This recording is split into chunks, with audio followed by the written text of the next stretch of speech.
Today could be a major turning point in the case against Tyler Robinson, the man accused of killing Charlie Kirk. The preliminary hearing is expected to wrap up after a week of testimony. The defense is expected to call its final witness before the hearing concludes. After that, the judge is going to consider whether prosecutors have presented enough evidence to move the case forward to trial or not. So, a big decision. Another issue to watch out for today involves transparency in the courtroom. Charlie Kirk's widow, Erica, asked the judge to make all of the evidence public, agreeing with his parents, saying the family should be able to see everything presented in court. Now, the judge has agreed to show enhanced surveillance video to those inside the courtroom today, but it's not going to be included in the public live stream.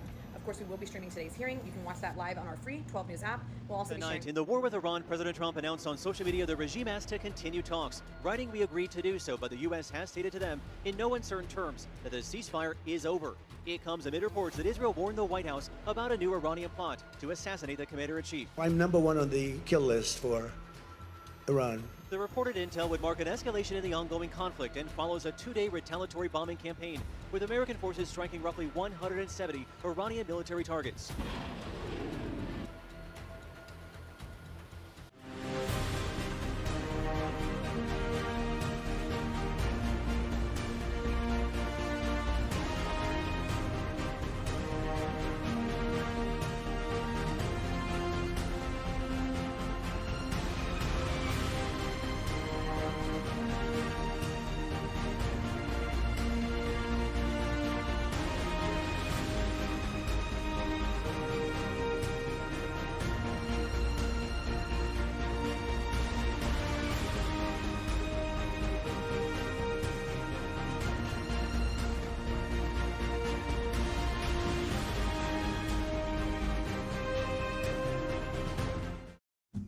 Here we are. Hey guys, welcome back to Resistance Chicks. We're your hosts, Leah and Michelle. Look at him. Look at him. Look at him. Now, I have to tell you guys something.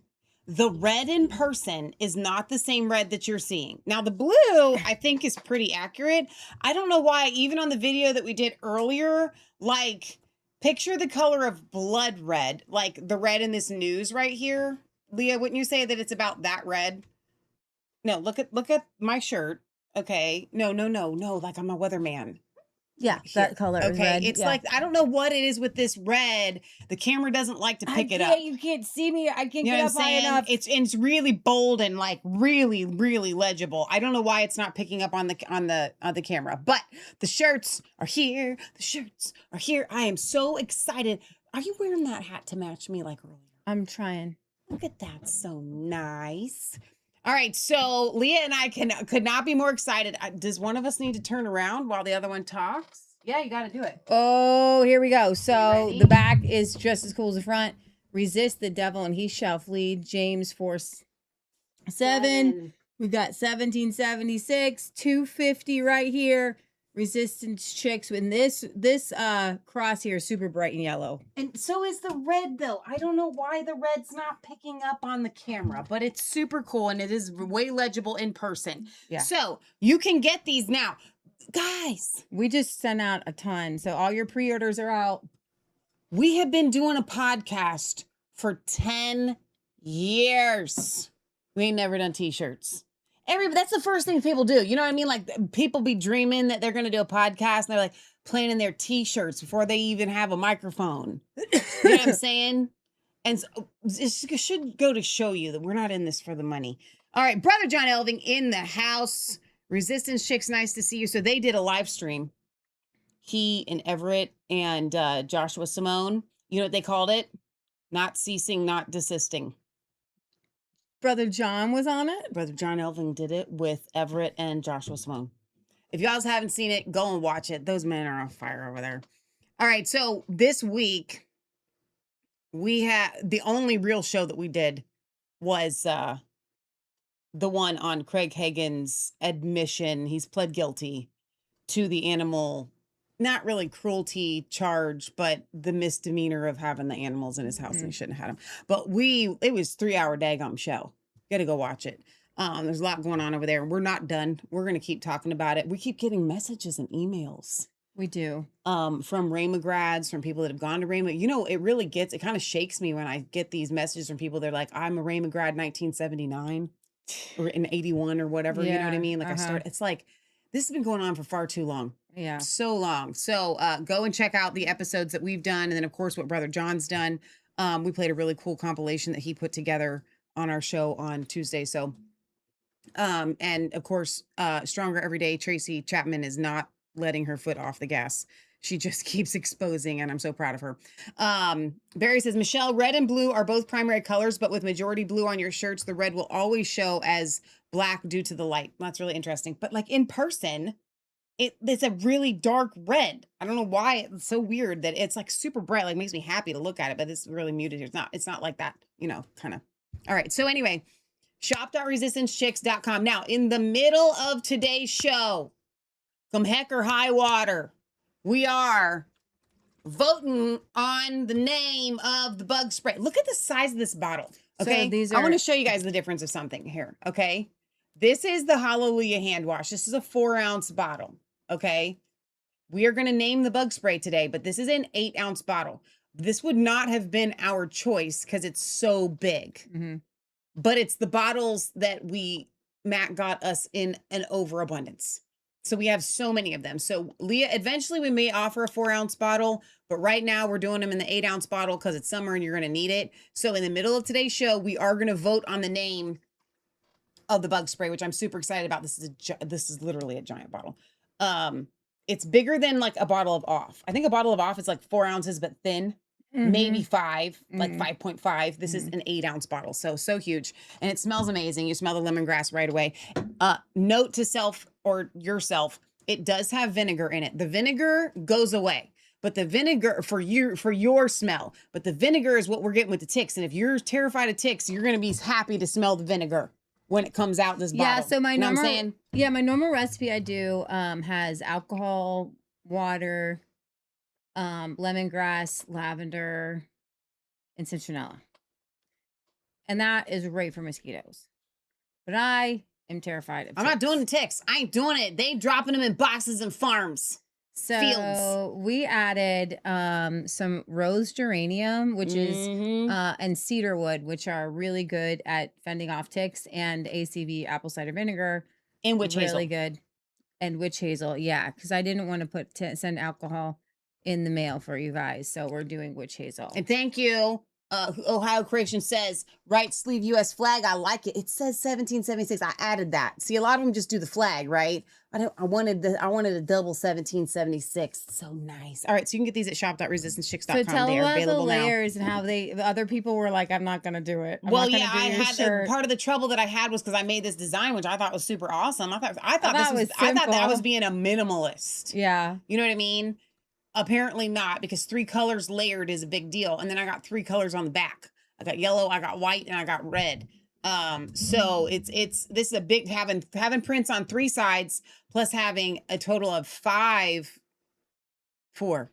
different colors is a big deal. But thank God to Eastgate Graphics. They knocked it out of the park. They did such a phenomenal job. So please go over to shop.resistancechicks.com and get your shirts. Now, I am going to make them available with back order. I haven't done that yet. I do have them limited. If one tells you that it is sold out, just shoot me an email and I'm going to try and stay on top of them, because I thought we were ordering enough shirts, because like my bank account said that's all the shirts we can order to buy up front, because it was like a lot. Okay. But because of the pre-orders and when you break it down by 5 different sizes, you're not getting a lot of each size. Right. I think we got like 135 shirts. Okay. So if I need to get more of your size, which would be the ones that we would run out of first, would be the XXLs and the smalls. So if you are that size, like order it now, or we will sell out of that. And then, but I will eventually order more, but it may take a few weeks before we can kind of recoup and then reorder. So anyway, really excited about that. Middle of the show, we're going to do this. So those are some announcements right out the gate. Now, okay, so let's get to this, because now we have to shift gears. Charlie Kirk was shot September, was it 10th? 10th. Of last year. It feels like, on the one hand, it feels like yesterday. On the other hand, it feels like 5 years ago. And every news outlet is pointing at Tyler Robinson. Yeah. I don't know about this kid one way or the other, but I'm going to tell you that I don't trust the U.S. government. I don't trust these NGOs. I don't trust the CIA, the FBI, and any other three-letter agency. I do not believe that Lee Harvey Oswald shot JFK. If you do, this is not the show for you. I'm not saying that Tyler Robinson didn't try to kill Charlie Kirk. Or maybe he thinks he did. Or that Tyler Robinson doesn't think that he killed Charlie Kirk. Okay? As a matter of fact, I kind of think that he thinks that. I think he thinks that maybe he was successful. You know what I'm saying? I'm not convinced with all the stuff and all the research that we have done that he was able to pull this off. So that's all I'm saying. And we're gonna get into the hearing tonight. Now, as I played in the intro, Leah, you had sent me a video. I didn't know that, so I went and got my own. So I don't know what yours said, but as I played in the intro, so Erica Kirk and Charlie Kirk's family have requested that all evidence be allowed to be seen because for I'm putting this air quotes for the podcast listeners, for whatever reason, the judge doesn't want certain evidence to be allowed to be presented. Yeah, there's one particular video that made its rounds today. You haven't seen it, but the discussion of it made the rounds today. And there's a certain narrative going out amongst the pro Erica Kirk crowd. I don't really know how else to describe them. The TPUSA crowd that says it's an open and shut case. There was a video played that was high resolution that zoomed in. You saw Tyler Robinson go onto the roof and take the shot. Mm-hmm. The problem is with that is the prosecutor himself. This is a preliminary hearing, 5 days of preliminary hearing, evidentiary hearing, basically. The prosecutor said on day like 1 or 2 that there's no video of any shooter taking a shot. Wow. So if you're not going to convince me that a video that I didn't see is a video of any shooter taking a shot, when the prosecutor who put the case together, who played the video, said we don't have video of anyone taking a shot. So then the question is, why did Jack Posobiec spread this around? He was in the room. And why did everybody else in that MAGA side of the world pick up and spread a blatant lie? So we're not here to tell you whether Robinson did or didn't do this. I think that you're innocent until proven guilty. I have not seen enough evidence, if I were on a jury, to convict this young man. Right. So I would need to be sitting in there listening. And guess what, guys? I would do that. And I would hope that everyone else would do that. I would hope that, here's the thing. This kid, he hasn't pled guilty yet. There are theories on why. If the evidence is overwhelming that is being presented, Utah was pressured to make this a death penalty trial. Yeah, that makes sense. So what Robert Barnes is saying is he believes that this is going to just be pled out for a lesser charge that does not include the death penalty. Okay. So that the whole hearing right now, yeah, of evidentiary hearing to see if it can go to real trial may just be like all we see. Okay. Because he may just plead. Yeah. Because if the evidence is so much against him, then he's going to end up with a death penalty. Yeah. So that this is kind of a going back and forth in a trial on what will his sentence be. I still think that having this trial is important because there are so many questions, so many holes in the story. And then there is the MK Ultra mind control aspect. Which I don't know that defense is going to bring. No, but I want to talk about it. Sure, yeah. Because Twigs is his quote unquote boyfriend. Mm. We were told that Tyler Robinson was a crazed trans activist. Yeah, We were told that he hated Charlie Kirk. right. Twigs is the person that supposedly Tyler texted this long, detailed confession to. Yeah. There are a lot of holes in this, and I need to understand them, and I need to understand why. Because if you're going to convict somebody, you have to convict them beyond any reasonable doubt. And when you throw in things like supposedly that Twig said that the text messages were sent at 8:00 and Tyler was in custody at 6:25, but they were timed. So, like time to go at that time. yeah, that's how they got around that. Supposedly, it just so happened that when Twigs presented his phone, the screenshot of the text messages, his phone is cracked in the upper left-hand corner where his time is. Stop it. So you don't know what time they were sent. Oh my You're gosh. relying on Twigs telling you when they were sent. Oh my gosh. And in addition to that, it's an Israeli company was the company that got a hold of the phone that is testifying that these were authentic messages, not the government telling you. I have a question, and you probably can't even answer this. If Twigs has his cell phone, then the FBI would need to, or whoever has the information that's doing the prosecution, would need to just replace the screen No, so you can see it. There's no so what did the messages get erased? we got just screenshots. So a screenshot wouldn't show a cracked screen. You would need to, it would be a picture of a screen. a picture of a screen. Yeah. Because a screenshot's going to take a picture of the screen without the glass. Like if I have, a crack on my screen, a screenshot is not going to show up. So it's a picture of where's the real phone that has the real messages that you can just literally boom, take a screenshot and there it is. Well, and then my text messaging, tell me when texts come through, just scrolling through, not up in the corner. On the Right. bottom of the messaging. None of this is making any sense. All right. I have to go get Uncle Jack something real quick. And so Leah, I have let me Honestly, I was kind of, what do you want to play first? No, I'm just gonna switch screens for you because I had up some if you want to play anything while I'm away, I'm getting you set up.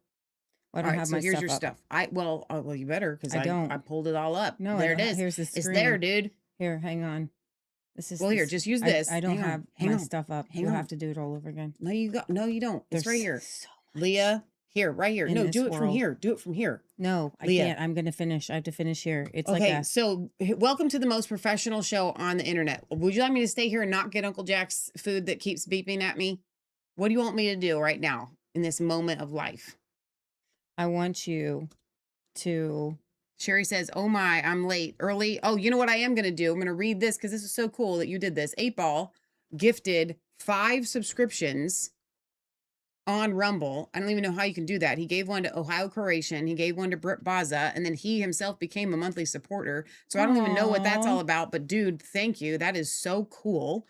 7-Inch says, quite a few months ago, you showed a clip that showed Charlie's mic on his shirt moving. A couple of weeks ago, Yes. Candace Owen showed a similar clip, and according to her and some of her viewers who, okay, so 7-Inch was gifted a membership as well. You're so Our experts in amazing. special explosives You are all guys are saying the same awesome. thing. So I am not convinced about the shot. Lee and I have those Rode mics that Charlie was wearing. We own them. Yeah. That's what we use. So was there an explosive in his mic? There could be. My question is, if the mic didn't have an explosive, the mic was far away from where Charlie actually got shot. Mhm. How did it end up in glass pieces on the floor of the car? That's a really good question. Another interesting tidbit, and we all are kind of wondering this, is Ben Shapiro says that his security was on the phone with Charlie Kirk's security When Charlie was in the car. when Charlie was in the car. So, someone explained to me why during the minutes while Charlie was dying, This is from Candace specifically. in the back seat of the car, Charlie's security team was providing updates to Ben Shapiro's team rather than focusing entirely on saving Charlie's life and finding the killer. I will remind you all, this is from Candace, that Brian Harple, one of the security members who was in the car en route to the hospital, is currently suing Candace and is using Ben Shapiro's lawyer, who has sued me relentlessly on Ben's behalf for the last 3 years. Ben Shapiro hated Charlie. Everyone knew that. So why was this person receiving updates? Who on Charlie's security team betrayed him in that way? Everything Ben did following the assassination made my alarm bells go up. I have told you guys that there is something about the Daily Wire and their relentlessly stalking of me following my firing that has made me feel altogether unsafe. There is a video of Andrew Cobalt, who's running TPUSA right now, that he says that the day before Charlie was shot, he booked Ben Shapiro for the TPUSA, and he says, Charlie asked me, why did I do that? And I told Charlie it was for a very good reason. So I need to know what that very good reason was, and why did Ben Shapiro suddenly pick up this mic that we don't really see Ben Shapiro and Charlie Kirk on the same plane. And Charlie, right before he died, he said, I'm leaving they leave me no choice but to leave the Israeli cause. And then all of a sudden, the very first world leader to tweet out Charlie's death was Benjamin Netanyahu. I don't understand. And then there's the issue with the SD cards. So do you guys remember there's this camera, one or two cameras that are down there by Charlie, and one of the TPUSA guys goes and gets these SD cards. Well, Andrew Cobalt originally said the SD cards were in the possession of the FBI. It's not like he took them off and ran with them. Actually, he did run off with them. The guy took them out, took them home, did what he wanted with them, and put them on flash drives before turning them over to authorities. In other words, tampering with a crime scene. And all we know, he took it home. And for what we know, he took it home because we know that he took it home because he showed a zoomed in portion of it from his computer to Candace. And he didn't hand over the original evidence. The original evidence. He gave them a flash drive. He gave the FBI a flash drive of clips after he had taken it home, transferred it to his computer, and then clipped what he wanted before putting it on the flash drive. That's called tampering with evidence. Okay? I have questions here. I need to understand the very interesting, there are a lot of interesting intricacies to this case, and I have a lot of questions. Okay? There was a screwdriver found on the roof. He takes down the gun. He leaves a screwdriver. Why? We know that it says Lance Twiggs' DNA matched both the screwdriver supposedly found on the roof at the the shooting was supposedly took place, and the towel that the 30-06 rifle was wrapped inside of when it was found in the woods. A lot of this is kind of pointing interestingly to Twiggs, Lance Twiggs, the boyfriend, who I don't know. I think that it's very strange. What is going on with all of it? There was a compilation video that the prosecution wanted to put into evidence. The judge rejected the admittance of the state's compilation of videos and photos that allege Robinson was on the UVU campus the day of Charlie Kirk's death. The surveillance footage compilation made by the Utah State Attorney Office allegedly showed Tyler Robinson on the UVU campus twice before the shooting, once during, and once after the footage. The compilation was rejected due to alterations, including zooming, highlights, and red circles to draw attention to certain details. Thankfully, the judge is, skeptical of a video as evidence. The problem right now with videos as evidence is things can right now be can be altered, right? Can be altered. And this is insane. Okay, then another one I'm gonna play for you guys is there is a police officer that went on top of the it's called the Losi Center roof, and his body cam conveniently shuts off after 27 minutes once he gets to the top of the roof, where they found the sniper marks and the screwdriver. So you don't get to see a police officer walking up to this screwdriver, walking up to the sniper marks, because supposedly after 27 minutes, his body cam battery just died.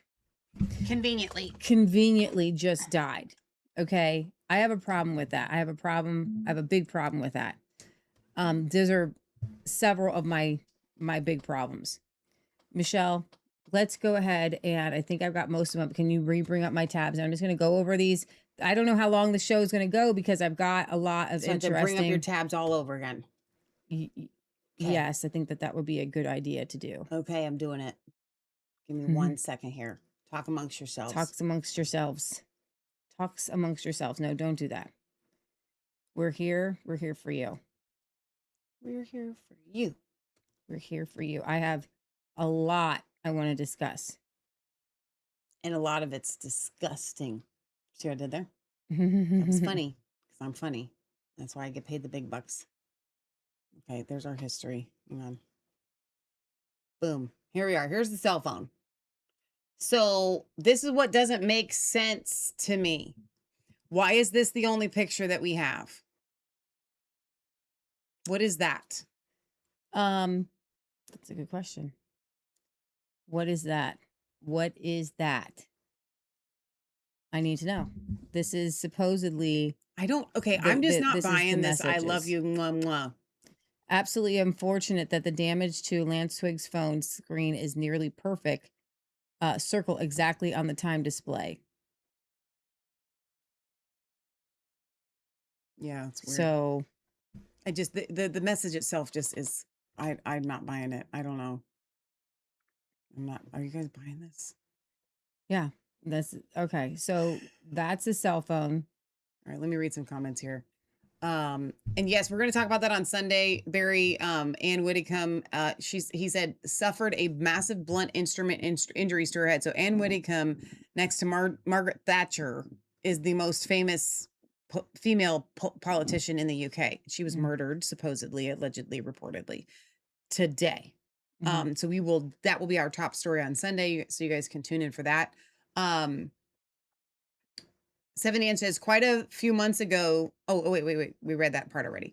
Okay. So 8-Ball says, yep, I saw that a month ago or so after the assassination. So I have a suspicion about that. Also, especially since there were glass shards, glass is part of those kinds of mics, and it is 100%. 70 says that mic was used and had special explosives, the same as the peepers had in Palestine. And everybody that's getting a membership from 8-Ball is thanking him. You guys are awesome. Omega says Poso is still and has always been active duty intel. Ohio Croatian says a free gift month channel subscription to our Resistance Chicks is a bonus, a free month of Romo Premium. Oh, that's so nice of you, 8-Ball. You're so cool. Okay, Grok answered it. Approximately 20% success rate for prints lifted off of towels are good enough. See comments. Because he was wondering about prints lifted off of towels. All right, Leah, where do you want to go after this? I just retweeted. Go to my profile. Just hit on profile real quick. And the FBI photographed the text messages. This is all kind of why do you need to photograph? Yeah, but this isn't a photograph. This is not a text message. Just play this. That's his phone. How do you know that? In Lance's first interview, he's showing the FBI agents these text messages, describes them to the agents, and at that time, his phone was photographed. And you testified, I believe yesterday, that Mr. Twiggs' first interview was the morning of September 12th, 2025. Is that correct? That's correct, yes. Were you physically present at that interview? No, I was not there.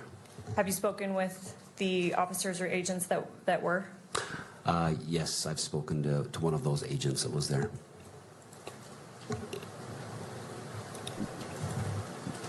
And you stated that first September 12th interview of Mr. Twiggs was recorded? Yes, audio, video recorded. Have you reviewed that recording? Yes, I have. So you stated that we're looking in State's Exhibit 16.1 at a picture of Mr. Twiggs' phone. Yes. Do you know who took these photos? Yes, it was Agent Larson with FBI. Did you speak with Agent Larson and confirm that? I did. And you kind of made reference to this already, but how did Mr. Twiggs initially show law enforcement the relevant text messages? Yeah, during that first interview on September 12th, he physically, he shows them the phone and then allows them to photograph the phone. So law enforcement is using the digital forensic tools, such as Celebrite, to tell the time. The FBI took a picture of it. I'm not exactly sure. I'm not buying this for 1 second. Prosecutors showed the photos of Twiggs' actual phone screen so that the judge and jury can see the messages in context. No!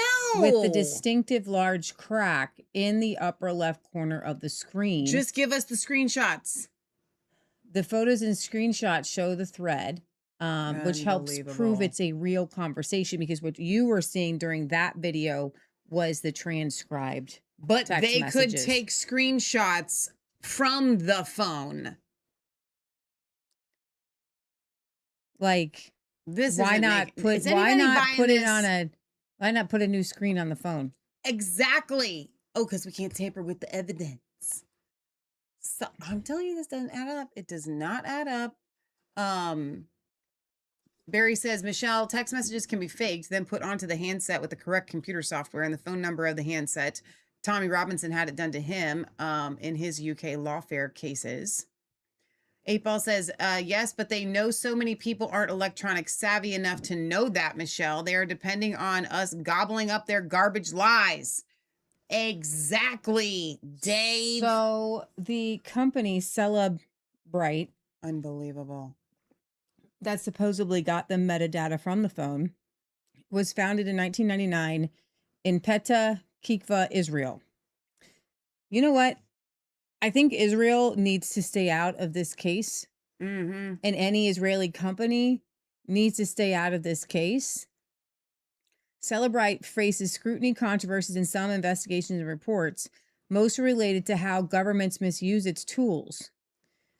Human rights and misuse reports. Organizations like Amnesty International have documented alleged misuse in places like Serbia, leading Celebrite to halt some sales and use there in 2025. Similar concerns involve sales or prior use in countries like Bangladesh, Belarus, Russia, and others. Celebrite has terminated contracts in several other cases after reports surfaced.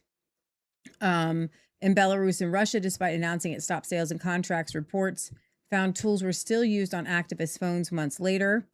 Has technical vulnerabilities. 2021 Signal's Moxie, the app Signal, Marla Spike publicly disclosed security flaws in Celebrite software that could allow tamperings with reports or code execution.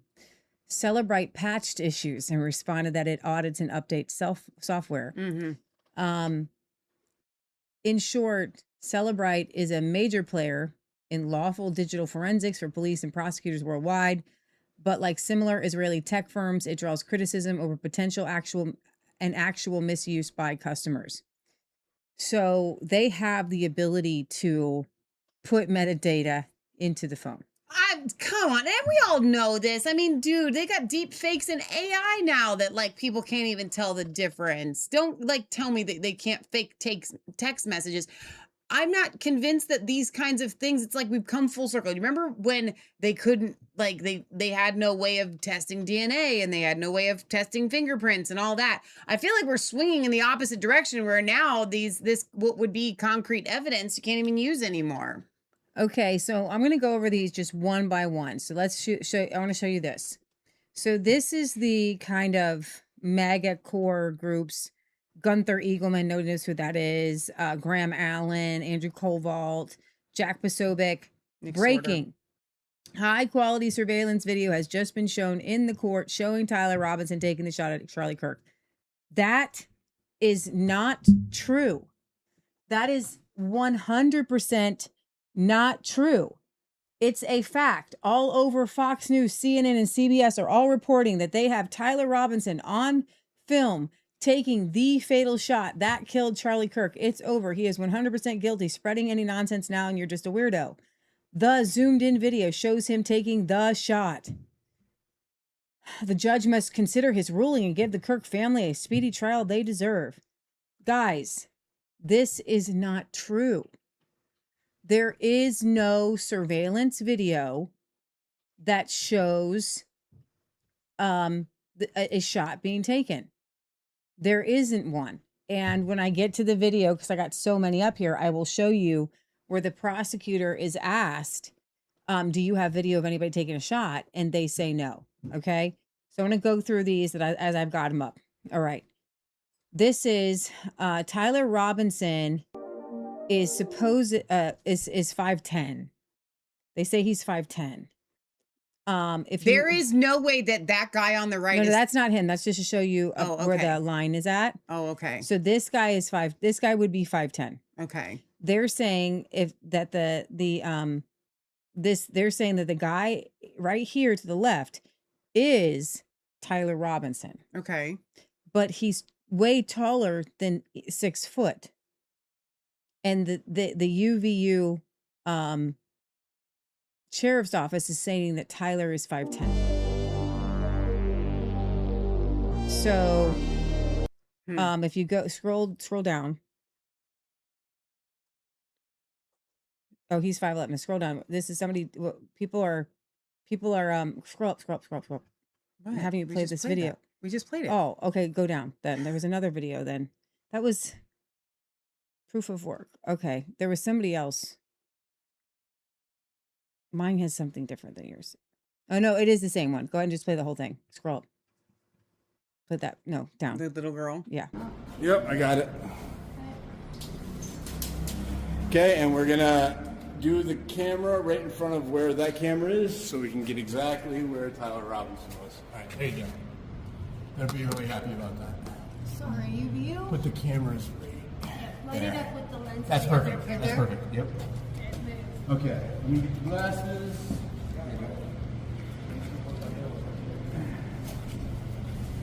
Okay, he's closer back here. Yep. Right? So,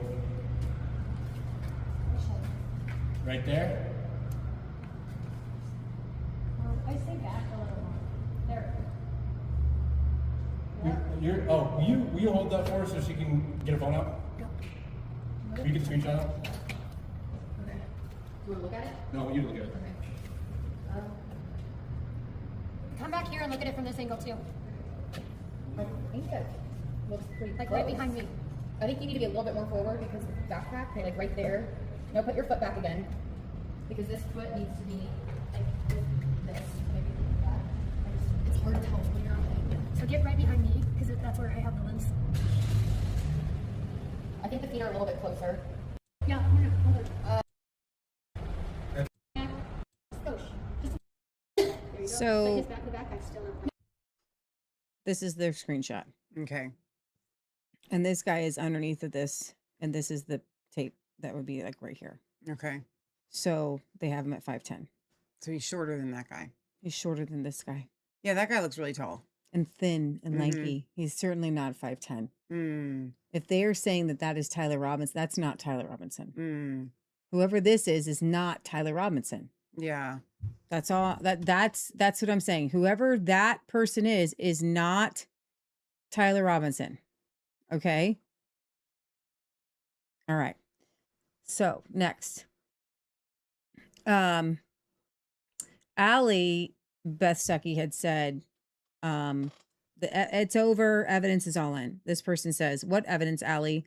Please miraculously verify all of the text, DNA prints, security footage, the dead body cam, the emergency paving done directly over the crime scene a few days later without a shred of investigative procedures being completed in that area. Explain why Tyler Robinson is so guilty when none of the key witnesses have even been cross-examined yet. Twiggs will be cross-examined. Okay, Lance Twiggs. Now, one of the issues is in the parking garage, they're saying that this is Tyler Robinson's car. Says, what is the prosecution in the Tyler Robbins case trying to pull here? Tyler's car did not have a lip chin on the front end of his Dodge Challenger like the one seen in the parking garage at UVU. It also did not have a quad tip exhaust on the rear end. So you're looking at, these are very kind of interesting photos of the car, but the front is not the same and the back is not the same. So they're saying the ones in the garage are the ones they're saying is Tyler's car, but Tyler's has a different exhaust and a different front end. So are these from the defense or are these just internet sleuthers? I think the defense has brought in different discrepancies, and I'll play some in a minute. Okay, what's this one? No metadata on the text between Tyler and Lance. They used an Israeli company called Celebrite to authenticate those text messages. Lance alleged they were written at around 8 p.m. on the 11th. Tyler was in custody around 6:25. So that's where, okay. So we want to know, where is Tyler's confession and where are his parents' statements that he confessed to them? Where is the police sworn testimony saying that they ever said that to law enforcement, like the parents confessing and saying, my son did this? This is interesting because this is Tyler Robinson On the left. and on the right is Lance Twiggs. Oh my gosh. Wow. They look so similar. They do look very similar. Holy cow. Who now has long hair, Lance Twiggs says. All right, let's see. And the Let's see which one I'm playing question here. that I just asked before, This which is it fair? So this is Tyler Robinson's defense attorney. He's got several. And let me see what this one is about. Let me read this. Hang on. Tyler Robinson's defense attorney, Kathy Nestor, has agent David Hull admit the footage of the individual on the roof in State Exhibit 12.4, the compilation of the accused individual on the Losi building, does not have any identifiable features or clothing. The one that they're saying is Tyler on the roof. The agent says there's no identifiable features, nothing on the nose, that's nothing or clothing. She then asked agent David Hull if anyone on Campus Drive, the route taken by the individual fleeing the Losi building, reported to authorities seeing an individual with a firearm jump off the Losi building center building or see an individual with a firearm crossing the road. No one has come forward to see anyone reported to authorities seeing an individual with a firearm jump off the building or with a firearm crossing the road. The state then says the alleged shooter had about 15 to 30 seconds to position himself and take the alleged shot. Is this all in the clip? Can we just listen Yeah, but to I want it in the people, clip? well, yeah. And the 125 probably. question that I just asked before, which is it fair to say that nothing about the video of the individual on the roof revealed to you, you couldn't see facial features, you couldn't see what they were wearing, correct? The individual on the roof? Correct. I know that there was a meeting to discuss perhaps a pattern on the front of the shirt that was observed when the individual was jumping off of the roof. Okay, that's fair. But at that time, as of the 11th, before Mr. Robinson turned himself in, you all had not been able to determine that. Is that right? Excuse me. Determine who he was, or No. determine distinguishing features? Determine distinguishing features of the video Yeah. of the person on the roof. Yes, we had a person of interest, and those images were released to the press. You're talking about the ones in the stairwell from the Correct. from the parking garage. Correct. But the video on the roof was not distinguishable. Fair? That video as a standalone? Yes. Was not, no. Okay. And in fact, the video on the roof, well, strike that. Is it true that you had some spectators that you interviewed that had gotten a photograph a few seconds before the shooting of someone on the roof? Sorry, I'm not sure I understand the question. Did you, at some point in your investigation, collect from two young men who were present at the event a video that they had taken of someone on the roof about 10 seconds before the shooting? Yes, a video, yes, not photographs. A video was collected from an individual who had a video. And ultimately, some screenshots were taken out of that video, is that right? By you? Not by me, no. Okay. That's fine. It could have been someone else. Okay. But did you see the video that those young men took? If you're referring to the video that is looking north and shows an individual dressed in dark clothing on the corner of the roof, Yes. if that is the video, I have seen that video, yes. Did you review the interview of those young men? I did not. Do you know how they described the person on the roof? I don't know if I read it or if I heard it, but my understanding was they believed it was Overwatch or some kind of a police Overwatch for the event. Okay. If that's my recollection. And do you remember anything specific about the person's build that they discussed when they described the person on the roof? I do not know. Okay.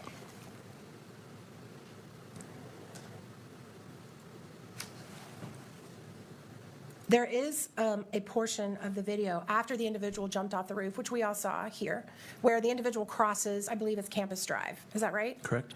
And there's a moment where the individual waits and there's two cars that pass in front of him, right in front of him. Correct. And is this the moment where you are submitting that he was holding a gun in his hand? As across the road? Yes. From my observations, would show that he's carrying an object in his hand that's concealed or in a bag, and it is long and has the appearance, based on my training and experience, it could be a firearm. But do you see a gun anywhere? The actual gun? In the video? Yeah. No. All right.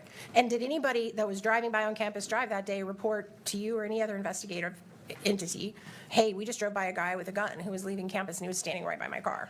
We did not receive any reports to that effect, no. Okay.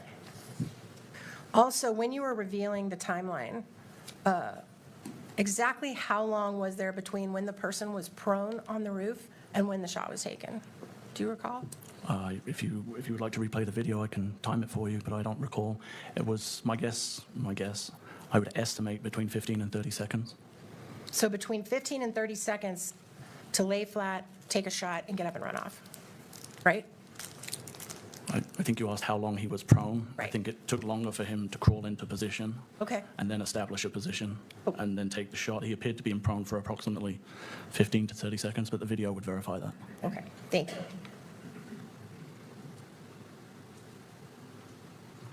All right. I want to talk to you for just a minute about the video that was taken. And I'm not going to get into I'm not going to show it, just so that in case anybody's concerned about leaving. And then, no, I'm going to skip that one. Okay. Let's go to, this one was funny.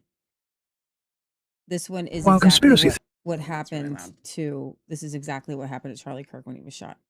This is what they're saying? Or? No, this is parody. Theorists insist no 30-06 could possibly behave this way. The round blasted into Charlie Kirk's neck, crushed his vertebra and ricocheted downward toward his heart, only to be stopped dead by his legendary Superman neck of super-dense steel-like bone.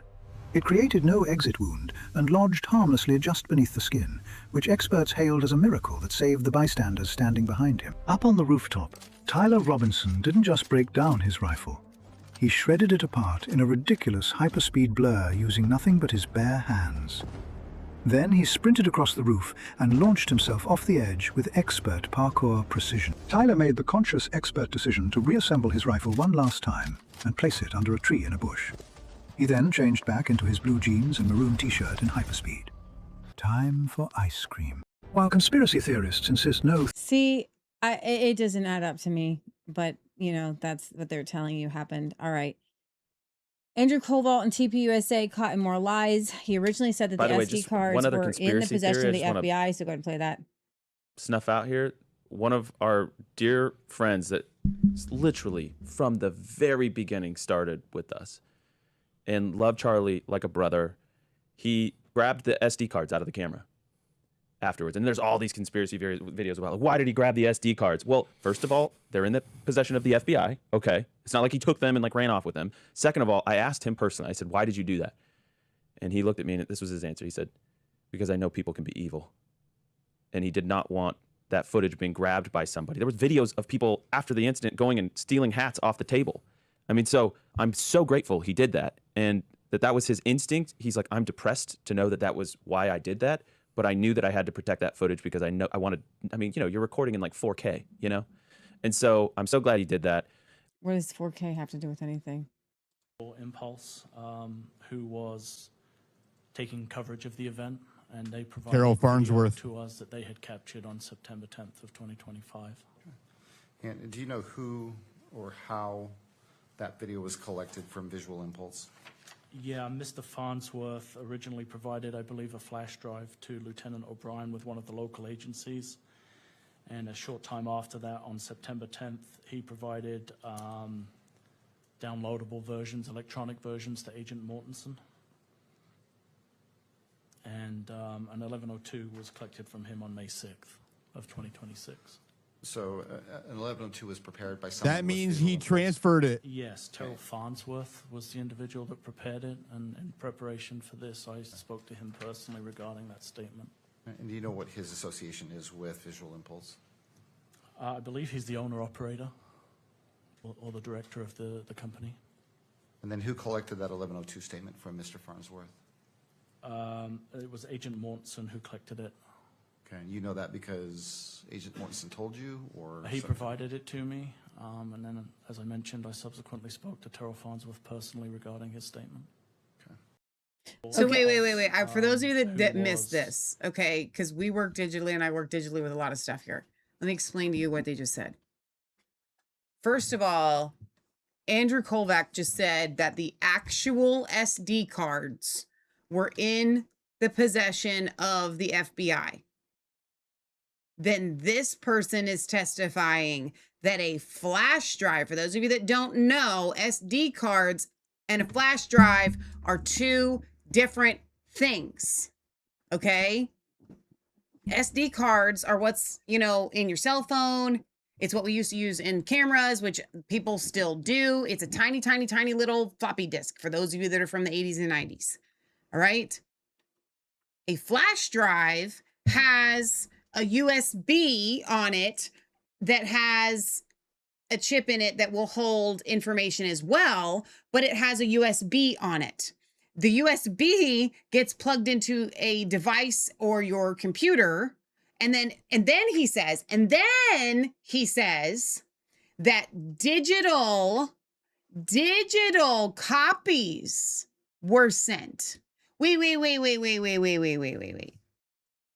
And I agree with the commentary next to this, to whoever said this, because I was reading it on Leah's. This evidence cannot be no confirmed used. Evidence that the FBI or local prosecutors have the original untouched SD cards with a clean chain of custody. So TPUSA staffer Terrell Farnsworth removed the SD cards from the event cameras shortly after the September 2025 shooting. What was turned over to law enforcement was flash drives, the USB copies, downloadable videos, or clips, not the physical original SD cards. You can't use that. That's not admissible in a court of law. The thing of it is, with Andrew Kovac, he had earlier claimed the SD cards themselves were with the FBI. That is not true. Now, why is he lying? Okay, so one could argue that Andrew was misinformed, although he seems to be the one that's lying through all this. But let's just say, for argument's sake, let's say Andrew was lied to about that. So now we're back at Farnsworth. Farnsworth, did you lie to Andrew about what you did to the SD cards? So prosecutors have used the video evidence derived from this in court, but the defense is challenging its reliability and admissibility precisely because of these handling issues. You cannot have messed with these and then, oh, here, I'll just give you a flash drive. In a digital age like we live in. No way. You need the original SD cards. Original SD cards. Like this, honestly, whether Tyler Robinson did or not, he's got that evidence cannot be used. You can't use it. You literally cannot use it. And you know what? People get off on technicalities like this all the time. They do. Because of a failure of chain of custody. So here's the deal. Are you telling me that Charlie Kirk, that has IDF security, has not had a discussion for what you do with the SD cards? If Farnsworth, who supposedly owns this company, doesn't know that if something like this happens... Here's the thing. What you would do is if you wanted the evidence, you would make a flash drive for yourself. Regardless, first of all, doesn't matter. Evidence. It doesn't matter. If you are that concerned about it, you grab the whole camera, okay? You put it in a baggie. Yeah, why not? Why you gotta take them out of the like? Come on, man. That's not making any sense. I'm telling you, there's something wrong about this. Why not just take the whole camera? Unbelievable. You're right about that. Why not just take the whole camera? All right, now there was a hearing I think last week on mind control. Because we didn't do a Friday show, we didn't play these clips. Okay. So this was in these times. There was another document in West Papers that had even more significant implications. It was a 14-page report that West wrote in 1956, just 3 years after he contracted with the CIA. In the report, West described administering LSD and other drugs in conjunction with hypnosis on unwitting human subjects, and then he made a remarkable claim. He announced that he had learned how to replace true memories with false memories in people without their knowledge. In other words, he clarified, it has been found to be feasible to take the memory of a definite event in the life of an individual and through hypnotic suggestion bring about the subsequent conscious recall to the effect that this event never actually took place, but that a different fictional event actually did occur. Wow. If West's report was accurate, this was not the failure agency officials described in 1977, quite the opposite. It was, in fact, the central ambition of the MKUltra operation, the means of gaining the ability to seize the control of a person's perceptions, memories, and ultimately their behavior. But there was still one more discovery, and this time I found it in the National Security Archives at George Washington University, the official repository of the CIA's MKUltra records, which were released to Congress after the 1977 hearings. In those holdings was a different versions of West's 1956 report. The original paper had been replaced by a 4-page summary that did not exist in West's files and appears to have been written by someone else. His claims about replacing memories were gone. In their place was a theoretical discussion of LSD in dissociative states. The version supplied to Congress concluded that the effects of LSD and similar drugs on dissociative states had, and I'm quoting, never been studied. Never been studied. In the original report, West discusses observations from his own experiments, including detailed descriptions of using LSD to, as he wrote, speed the induction of the hypnotic state and deepen the trance in subjects. Those passages have been removed in the report turned over to Congress. The discrepancy could not have been more stark. There's more. Okay. Can you hear it? No, that one must not have audio. That's weird. No, that one doesn't have audio. Okay. Sorry, guys. I believe that he was manipulated and at the very least given freedom to do what he did while he was being observed. And then the same individual, Jolly West, ends up in Oklahoma, correct? So that's where was he operating out of Oklahoma for during this time with Mr. When he contracted with the CIA, he was at Lackland Air Force Base. He was the chief psychiatrist at the hospital, so he began his experiments there. A year after the letter that I quoted in my statement where he was describing what he wanted to do, a year later on July 3rd, 1954, a 3-year-old girl was abducted and found later in a gravel pit, murdered next to a car that had been abandoned. And the search party that found the little girl's body was approached by a man who was an airman at the base, and he asked them where he was and how he had gotten there. He was arrested for the murder and described by the military officers who had him in custody as being in a trance or daze. He didn't have any drugs in his system. Mm-hmm. He didn't recognize his wife when she was brought to see him. And at his trial, where Jolly West was his advising psychiatrist who examined him, it emerged that he had actually been being treated at the hospital at Lackland in an experimental program to cure his chronic debilitating migraine headaches. And he was executed 4 years later. And then years later, he ends up volunteering to handle the Jack Ruby. West does, yeah. Right. Dr. Sidney Gottlieb, the architect of MKUltra. The letters begin in 1953, just 2 months after CIA Director Allen Dulles authorized the program. and while West was stationed at the Lackland Air Force Base in San Antonio, Texas, where he was chief psychiatrist at the base hospital. In his first letter to Gottlieb, West proposed conducting experiments on unwitting human subjects, including military personnel, prisoners, and psychiatric patients at the base hospital. He then outlined the experiments themselves in 6 more pages that could have been written by Joseph Mengele. Using LSD in combination with hypnosis, West proposed inducing confusion, amnesia, and specific mental disorders in people who would remember nothing of their interaction with him afterward. He sought to develop techniques to extract true information and implant false information in unwilling subjects and to alter the attitudes and beliefs of, quote, previously loyal individuals. In other words, to completely switch their allegiance from one group or leader to another. But it was another sentence at the end of that letter that stopped me cold. These experiments, he wrote, must eventually be put to test in practical trials in the field. Gottlieb's response could hardly have been more enthusiastic. My good friend, he wrote, I had been wondering whether your apparent rapid and comprehensive grasp of our problems could possibly be real. You have indeed developed an admirably accurate picture of exactly what we are after. West replied that there was no more vital undertaking conceivable in these times. So I want to play for you guys. Michelle, I just tweeted this out. Go scroll down. This is Michael Schellenberger. There is a new documentary. We'll scroll down one more. We'll come back up to that one. Called, hang on before you play it, Mind Traveler, where it talks about the CIA's mind tricks. MKUltra evidence, lied to Congress about it, and fabricated false reports. But there are many MKUltra files, photos, and films still out there, said the witnesses, sitting in archives and attics of the 80 scientific, medical, and university institutions, and at least 185 non-government researchers. In fact, a large new body of documents, photographs, and films about apparent mind control and psychic warfare will soon come to light. The son of Andrei Puharich, an American physician, scientist, and inventor who used teenagers in his psychic experiments, gave documentary filmmaker Greg Malozzi access to his father's archive, which includes numerous recordings. I worked as a consultant to the CIA, Puharich says in one of them.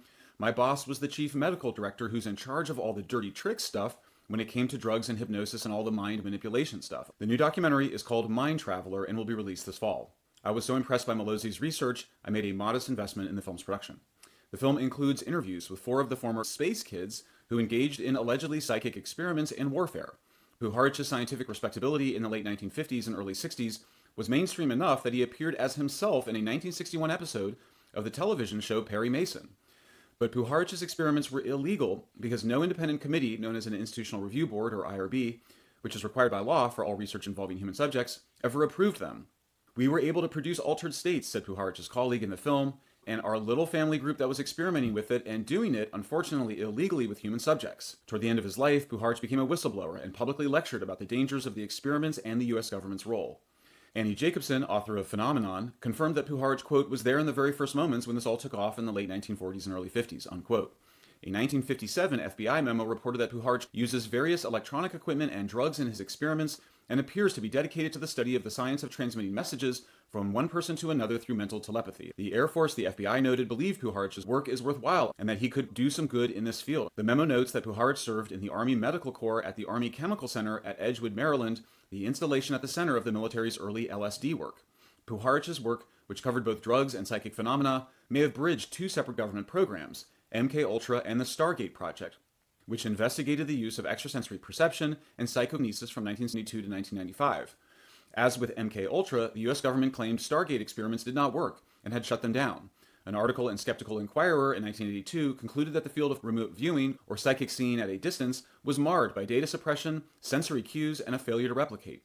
But former President Jimmy Carter revealed that the CIA had, at least on one occasion in the late 1970s, effectively used a psychic.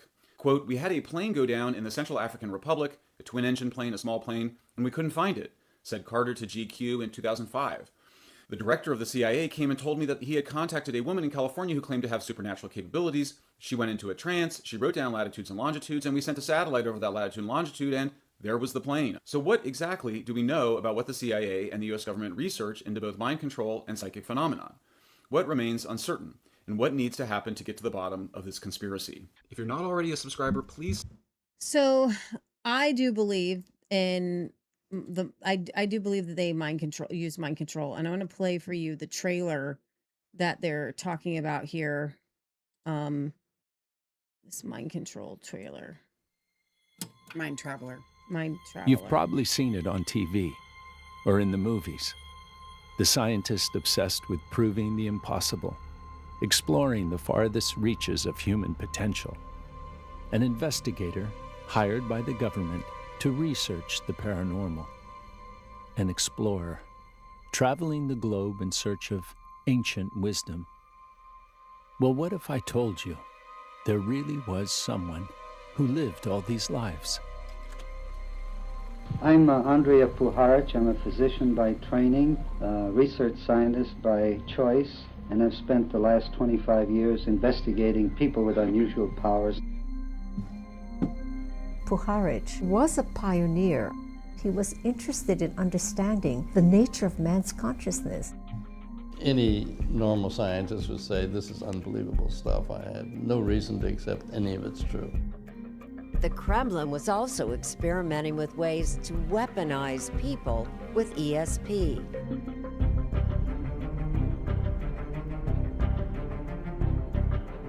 He wanted to investigate things which hadn't been investigated before. Would you welcome, please, Uri Geller. Some call him a magician. Others call him a sorcerer. But whatever they call him, the world has never seen anyone quite like Uri Geller. And this intrigues Puharich to no end. In the summer of 1975, Dr. Andrea Puharich would begin to plan the most ambitious, most important experiment of his life. It would involve jet-setting around the globe, averting a nuclear disaster, and alleged communication with intelligent life in the cosmos. Puharich had gone off the deep end. I never knew what to believe. The most critical part of this experiment running smoothly was a group of young adults Andrea coined Space Kids. I've also been working with people who are in contact with this other dimension. These students were selected because they displayed extraordinary psychic potential. I never spoke to anybody really about what I had seen or what I experienced. It wasn't a cult. People want to dramatize this thing like we were a bunch of brainwashed zombies or something, and none of it was real. Some people maybe thought it was crazy. Some people thought it was genius. When you're a witness to something like this, it's hard not to disclose that story. It wasn't safe to share it until now. Interesting. So I believe that the CIA uses mind control. I think that that's a given. And so when it comes to things like Tyler Robinson or a shooting like this, I am immensely skeptical, right? Well, I just want to remind you guys, like, I think that, hindsight is 2020. So we all look back. I'm going to assume, I'm going to put you all that are watching in the same boat. We all look back at the assassination of JFK and the people that believed the magic bullet theory. Yeah. The people that believed that Lee Harvey Oswald killed JFK. We kind of look at them like they're just such a bunch of dum-dums. And we've interviewed Barry Jones, who is an authority on the JFK assassination, and I've read this book, The Treasonous Cabal, and it's not just inconsistencies. You see overwhelming evidence that the government covered up the fact that they and the mafia and the Cubans assassinated JFK, and it sure looks like Lyndon B. Johnson had a little bit of a hand to it. But certainly it was not Lee Harvey Oswald. And yet everybody bought it. Hook, line, and sinker. And then you have Jack Ruby in all of this. I mean, so let's fast forward to 2026, where the technology is better and the capability, they've learned a lot, then the capabilities are better. And so I would believe that Tyler Robinson acted alone and did this all by himself if it were not for the fact that every bit of evidence that they are presenting to us smells like a rat and it does not feel solid. I'm actually shocked that given the technology that we have, that they couldn't have done better at doctoring Yeah. the quote unquote evidence that they have. I want to go to this WT She Said 72. You can skip the one that talks about the electromagnetic. I'm not sure about that one yet. The Charlie Kirk case shows a pattern of gaps in limited transparency in evidence handling.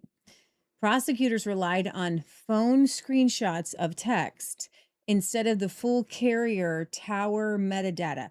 Why didn't we go through AT&T or Verizon?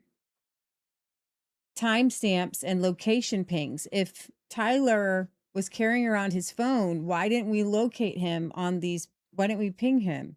You guys. There's no video of the forensic phone extractions. Oh, am I skipping one of these? I told you you're skipping that one. I'm sorry. Rear cameras behind Charlie and the speakers and the earpiece receiver were never fully turned over for independent analysis, only footage via the flash drive. Discovery to the defense was delayed despite early extractions. Body camera footage stopped as an officer reached the roof with only a vague battery might have died explanation. Listen, I'm done with you people because when you say that the battery died when the officer reached the roof. Give me a break. Not before. How dumb are we? Not after in a minute. When the officer reached the roof, the battery died. Just so happens. No confirmation it was charged the night before, started the day full, or was forensically examined afterwards. Why did it die? We need to know. Charlie's clothing, necklace, and phone received limited independent scrutiny. Are there any shards? Did the road mic explode? That's my theory. Post-event, 2 companies removed dirt. This is the big one, and I have a video on this. 2 companies removed the dirt, repaved, and did additional concrete work on the breezeway roof before behind Charlie, permanently altering the site acoustics and making independent forensic acoustic analysis of the gunshot impossible. The transport ride had no paramedics or medical personnel. Missing bullet fragments were excluded from analysis. I have the medical examiner saying that they handed over 7 pieces of bullet fragments, but the evidence only has 5. This is one of the most high-profile assassinations in history, and you're going to miss bullet fragments. DNA was not 100% conclusive and did not definitely place Robinson on the roof at the exact time of the shot. No clear footage exists of the shot itself. Additional issues include the men seen with Robinson's car. Who were they and why did they have it? There is this Ring doorbell video of 3 guys in Tyler Robinson's car. Who are those guys? Why did they have his car? The vehicle is released footage did not match his car, notably lacking the front license plate holder. That's not his car. That's not his car. Questions also remain about who Nano from TPUSA spoke with and what was discussed. I don't know that one is.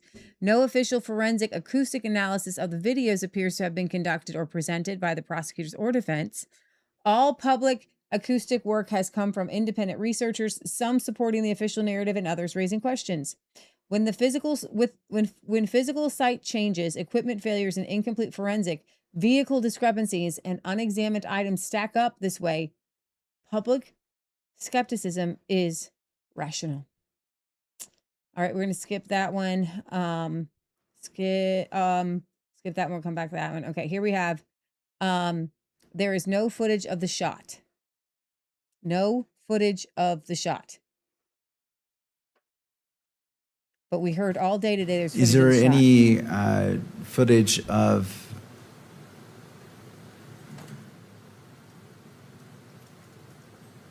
the alleged shooting? There is not, Judge. Okay, I just wanted to clarify that. Ms. Nestor, given that additional information and anything further from defense? That's the prosecutor. I think I'd like to be crystal clear. You asked if there's any portion of this video that captures, and I believe you asked of the actual shooting. There's no video of that. There is video, however, and you've heard testimony related to this, where the shooter goes to the top of the low-C building, goes out to the edge of the building, low crawls, and then leaves after what we assume is the shot being fired. That's as close as it gets. And the court also recognizes Utah Rule of Evidence 1102 as that is the foundation that's being laid for the admission of this exhibit. Having taken in consideration all factors, the court rules that Exhibit 12.4 is admitted into evidence and shall be played in the courtroom and may be broadcast by the media. And we can proceed. So we will, in a hearing, an actual hearing, hopefully see that video. But to hear that everybody is saying that they saw the shot is just not true. We're going to take a commercial break. I'll come back. This is LA Police Department came and tried to clean up Skid Row. And in response, a nonprofit working with Mayor Karen Bass sued them and stopped police from even being allowed. Why don't the people in charge just come here and in a simple, basic way clean it up? Because like actually just remove, remove the encampments and just systematically clean it up. Take people, put them in a safe setting. We've got lots of money, lots of space in California. Why doesn't that happen? Because somewhere, for example, like LA Can, which is another organization, they get very, very upset and they sue the LAPD when they come and do street cleaning down here. And they're basically saying that their encampments are their property. Private property, police can't enter. And they sue the police more than any other organization. Yeah, right. The same way when we try to remove dogs, they come and they follow us around. So who's doing the suing? Who's actually? LA Can. LA Can, what's that? Yeah, it's an organization It's a non-profit. I believe so. And they're working very closely also with Bass's office. So Bass's office effectively is suing the police? Is that what's happening? I mean, they definitely know the people that are suing them, let's put it that way. So get this NGO, LA Can, has actually filed multiple lawsuits. So they've done this multiple times that it's blocked the clearing of encampments. They say these sweeps are somehow a criminalization of homeless, so you cannot touch the homeless population on Skid Row. So the question is, why does the radical left, because obviously I'm sure some of these are still liberals that want to get this cleaned up, why does the radical left want to see people die on Skid Row? Yeah, that's a good question. Because you're just going to clean them up and put them into rehabs and give them help. Right. All right, Jimmy Dore, back to Tyler Robinson. So they lied when they said Tyler Robinson confessed multiple times. They said he confessed to the cops, said he confessed to his parents. Didn't show any evidence of either in the court. Nothing shows that he confessed to his parents or cops. Nobody honestly believes Tyler sent those text messages. The bullet not only can't be matched to the rifle, I'm going to play you more on that, but the bullet fragments indicate the bullet was smaller than the .30-06. We were promised a mountain of evidence. We're going to go back to that one because that is Iran.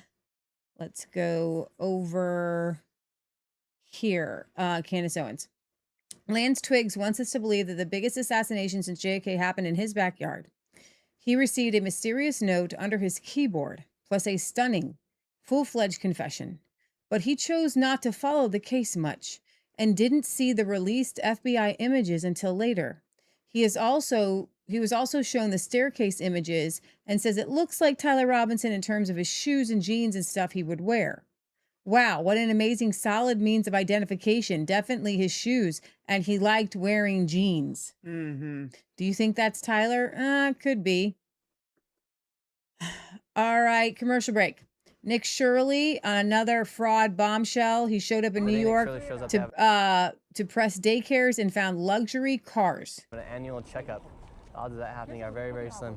So you guys received $5.5 million in 2025. In your peak day, you guys have 341. Yeah, right here. So how come one day you guys had 348 beneficiaries? No, I didn't answer. Can you give me a permit? We don't need a permit to film. But do you think there is fraud taking place here inside some of these daycares, ma'am?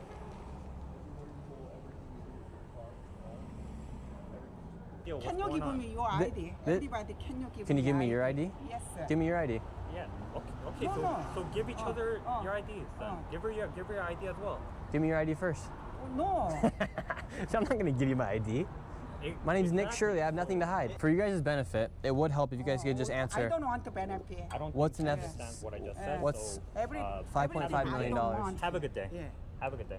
Are you guys committing fraud by chance? No. We just want to know what that $5.5 million is being used for. And look, around here you'll see lots of nice cars. Range Rover's pulling up right here. It's strange that you guys receive $5.5 million from Medicaid and can't answer a single question. They're freaking out right now.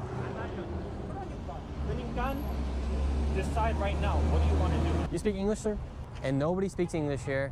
Yeah, all of our tax dollars are going to locations just like these. This comes straight from New York Medicaid. And all we're doing is simply asking where the money is going, because this is straight from New York Medicaid, but nobody will be able to answer any of our questions. Hello, ma'am. Do you want to answer any questions? $5.5 million went to this location. Oh my gosh. So if you scroll down, he says, here is the full 53 minutes of my crew and I exposing New York fraud. We'll play a little bit more. We uncovered $190 million in fraud as these fraudsters use the elderly and needy to commit fraud through adult and personal home care scams in New York City. Your tax dollars are paying for elderly Koreans and Chinese to play ping pong and to do Tai Chi, while the fraudsters give money kickbacks to those who enroll. 1,000 patients, and you said there's not 7,000 patients. Are you committing fraud? Does this daycare pay you to come here? 여기. She just said yes. Here, 3 durable medical equipment companies were launched, and so we're wondering, like, where's the equipment at? Our tax dollars are paying for old people to do Tai Chi here inside of New York. So you might wonder, is that the best use of dollars, or are we better off paying for life-saving treatments in hospitals? One of the largest fraud schemes in America is taking place in New York City as billions of dollars is being defrauded by organized Korean and Chinese mafias along with other foreigners operating and stealing taxpayer dollars. They are using the elderly and the needy to bill the United States government billions of dollars at your expense. In the state of New York, government-funded personal assistance has become the #1 fastest growing industry in the state, going from $2.5 billion in 2019 to now nearly $12 billion in 2025. It is an industry full of fraudsters who have taken advantage of the system, and as New York City leads the state with funding and the amount of providers, locations like Flushing, Queens have more than 70 adult daycares within just a few blocks. Some of these daycares receiving more than $40 million to watch the elderly play board games at the taxpayers' expense. And to see the fraud firsthand, we headed to an adult daycare who had received over $5 million, and they explained exactly how the fraud works and even led us to the main fraudsters in the area. Stay tuned because you're going to be shocked to see what our tax dollars are being spent on. We're heading to One Stop Senior Daycare Center. This place has billed $5.2 million in just 2025 alone, and they're averaging 276 beneficiaries per day, which is 5 times above the national average of just 48 beneficiaries a day. So they have 5 times the amount of people coming into this daycare each and every single day, and they build $5.2 million. Let's go see what their operation looks like. It's on the 2nd floor. We're going in. Here we go. Hello, sir. Hello. How are you? Is this One Stop Daycare Center, right? Hi. Awesome. How are you doing, sir? Hi, how are you? Good. Nice to meet you. Yes. Amazing. We were wondering if we could check our grandma into daycare. Oh, okay. Okay, come, sit. And we have some questions as well. Yes. We were instantly welcomed in, and these individuals did something that no fraudster had ever done before and actually opened up and talked about their business. Now, it's super important to follow this conversation because they expose exactly how the fraud happens. Is there 270 people here today? No. No. Yeah. So right now, when was that? 2025. Yeah, last year, yeah. Last year. Majority of our members left. They left. Yeah. So last year was big business. Yeah. Yeah, now it's like, less than that. You can check up for the current the billing. So what happened to all the people? Oh, yeah. To everywhere else. Everywhere that, maybe you guys know why you're here. Yeah, you're searching for the fraud claim or something, right? Yeah, you guys chose the wrong place. Not here. I'm going to recommend. Oh, so you can tell us where the other fraud's at? We will, I mean, is this being recorded? Yeah, we're okay. So we would love to, but we're very concerned. We were trying to maybe reach out to other actual government agencies. Yeah. But we're very careful because it's a conflict of interest between us and other people. And other daycares. Yeah, but us, I'm actually glad that you guys came. You are the one like the Minnesota, right? Yeah, yeah, we help America save lots of money. Yeah. And Very so, good. like, we're Yeah. concerned about some of these crazy numbers. Like 5.75 times the national average is quite a bit. The current we are the biggest daycare right now. Yeah. The size matter. The faculty is like the biggest right now. And this daycare truly was gigantic. It had a cafeteria, a ballroom, had an upstairs, had a massage room, a karaoke room, a room for people to do art, a pool table room, and even a place for them to play their own instruments. And now they started explaining why others were leaving their daycare to go to other daycares to receive kickbacks. We used to grow bigger. And then those members, every time they would come in, they would mention some sort of other benefits that they would get. Every time we rejected it, our channel, if you see the waves, it'll just keep getting discharge and discharge. So even this year, we hit maybe about a 300 to 400 member discharge, almost simultaneously. And then we all find out that the reason is because other daycares are doing whatever you guys are aware of. So we're losing our members left and right. Yeah. Interesting. Yeah. Now we're down to 120. And do you think like the fraud is real with these adult daycare centers? Can I say everything? Yeah, 100%. It's 100%. And us, I know another daycare down there, the biggest places are losing the most members. But you guys don't commit fraud? No. That's why we're losing members. The numbers speak for itself. Were you guys ever surprised by how much money you could make running adult daycares? I mean, of course, but then the funds to run a place this big, even the OIG, Inspector Generals, came last around the end of the year. They did the whole book sweep, they did everything, same place. They sat there, we had a whole meeting. We told them frankly, they said, how do you operate this place? With the members that came in, we were able to barely manage the facility. The rent is insane. The amount of staff that we had at that point was insane. So we weren't making much profit margin even then anyway. So even during that time, they said, do you do any kickbacks? We opened the whole book, they inspected everything. They see no margin for kickbacks. We had no funds to do even such a thing. Frankly, we're suffering, to be honest with you guys, yeah. Really? So I need you guys' help. Yeah, no. I need you guys' help. So that looks like an incredibly interesting video, and I could just watch the whole thing of it. But the fact that the government's even paying for that, yeah, that's ridiculous. Like super fancy, like we don't get that here. Get my karaoke, man. Okay, all right. Just to let you guys know, the stamps are more expensive.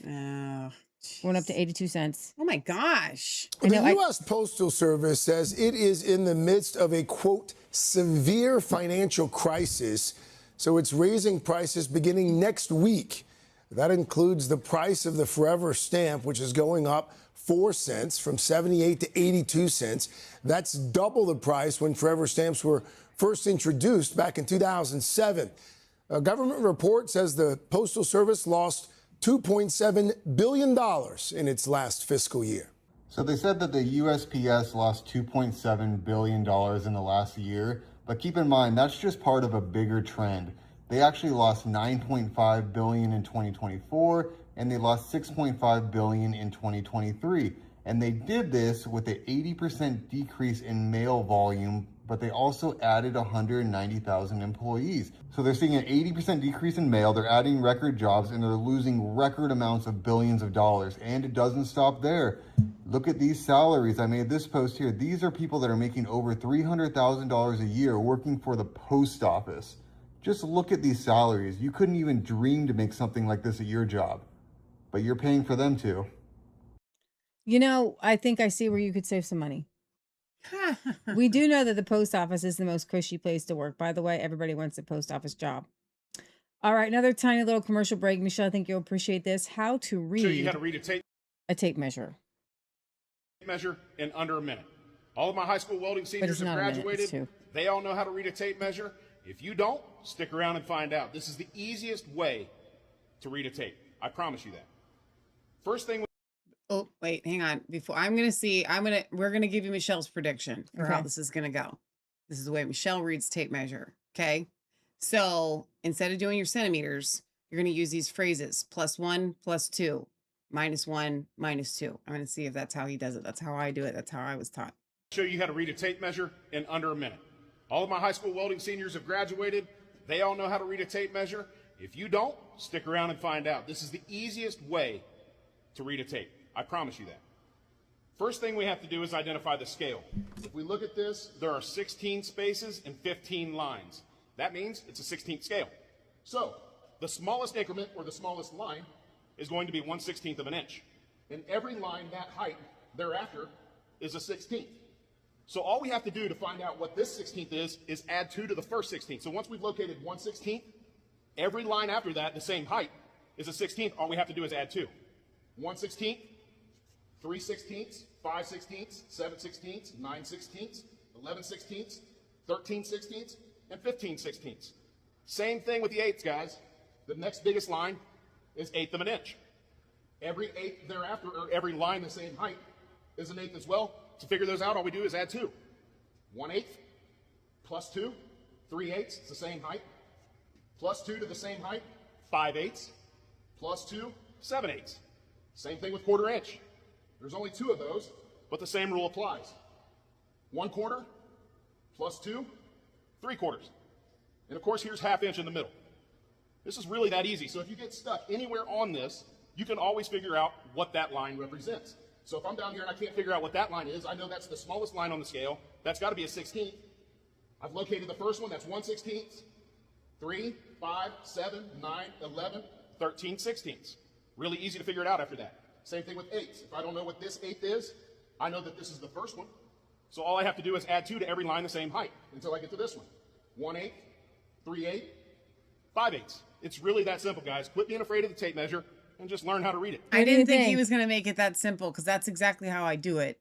Really? You add by 2? Yeah, you just count them. Why would you not count them? But you count the heights and you just add by 2? Know them. You just know.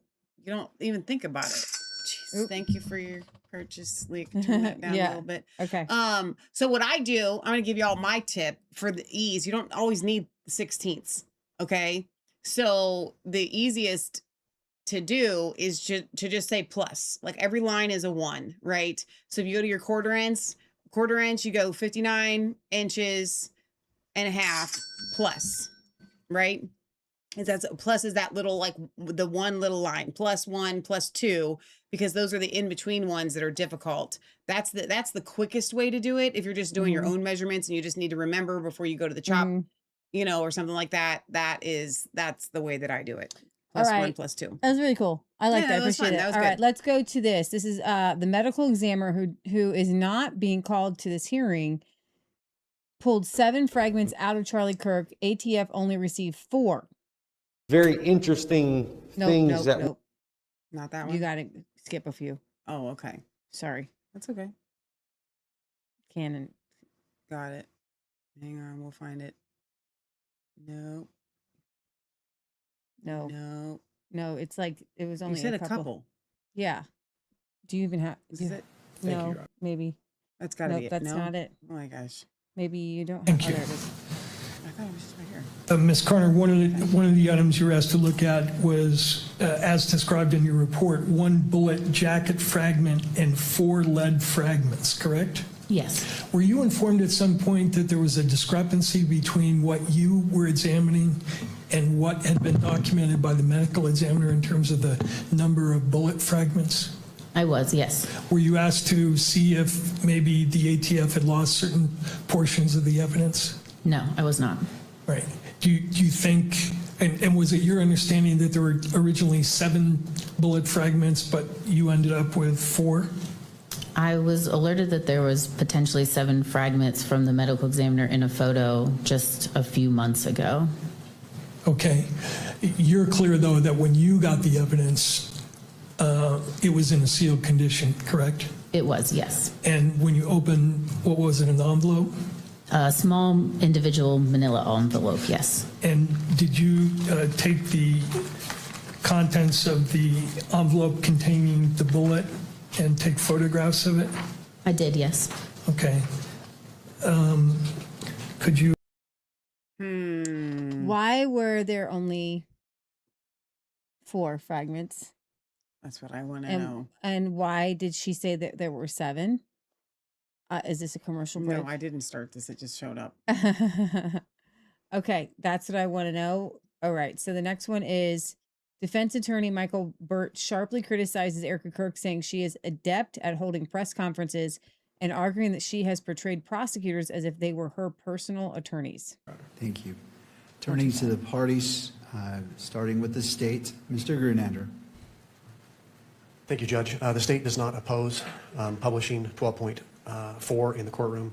I think we've tried to make it very clear throughout this case that we favor openness and transparency as much as appropriate. I'll submit it on that. Thank you, Mr. Grunander. To defense, Mr. Burt. My apologies, that's 12.1, not 12.4. Thank you. Judge, at this point in the proceeding, we're asking the court to keep focus on the purpose of this hearing. And as the justices said in the Estes case, the purpose of a trial, and I know this isn't a trial, but the same logic applies, is to determine the defendant's guilt. It's not to educate the public or the victim's family or the world on what evidence the government or the state has. As the court knows, we have witness availability problems. We spent the bulk of today and yesterday arguing about nothing to do with the evidence in the case, but with rights of third parties.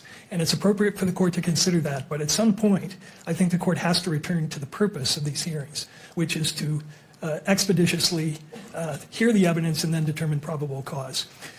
And I want to point out to the court, Ms. Kirk has been very adept at holding press conferences at which she has revealed evidence. She has represented that the state is her attorney. She has access to all the evidence that the state has publicized and that the media and her own lawyer argues is already in the public domain. So they're perfectly free to go outside this courtroom under the court's protective order. They're free to go out and hold press conferences and announce to the world outside the courtroom what they think the evidence is. They have the availability of that evidence. But the court's role, I think, at some point is to exercise some control, move the case forward, and especially when we have witness availability problems. And I'd ask the court, whatever the court does, if you're going to allow revisiting or replaying of evidence for the sole purpose of informing the world or Ms. Kirk or anybody else, that the court do it at the end of the process and not at this point where we will be deprived of our ability to call this witness, because she has to be done today. Thank you, Mr. Byrd. Thank you. Erica, even the defense is tired of seeing her everywhere and using the prosecutors as her own attorneys. Okay, so there are some wildfires in Colorado, and this wild goat is following the firefighters, kind of just helping clear the way with them. It can't be a wild goat. It's got a collar on. Mm-hmm. Why is there? Well, it's still a goat in the mountains. That's really funny. Okay. Fingerprints and palm prints collected on the glass window of the Loshi Center, where the suspect jumped off the roof, were found to be mostly inconsistent with Tyler Robinson.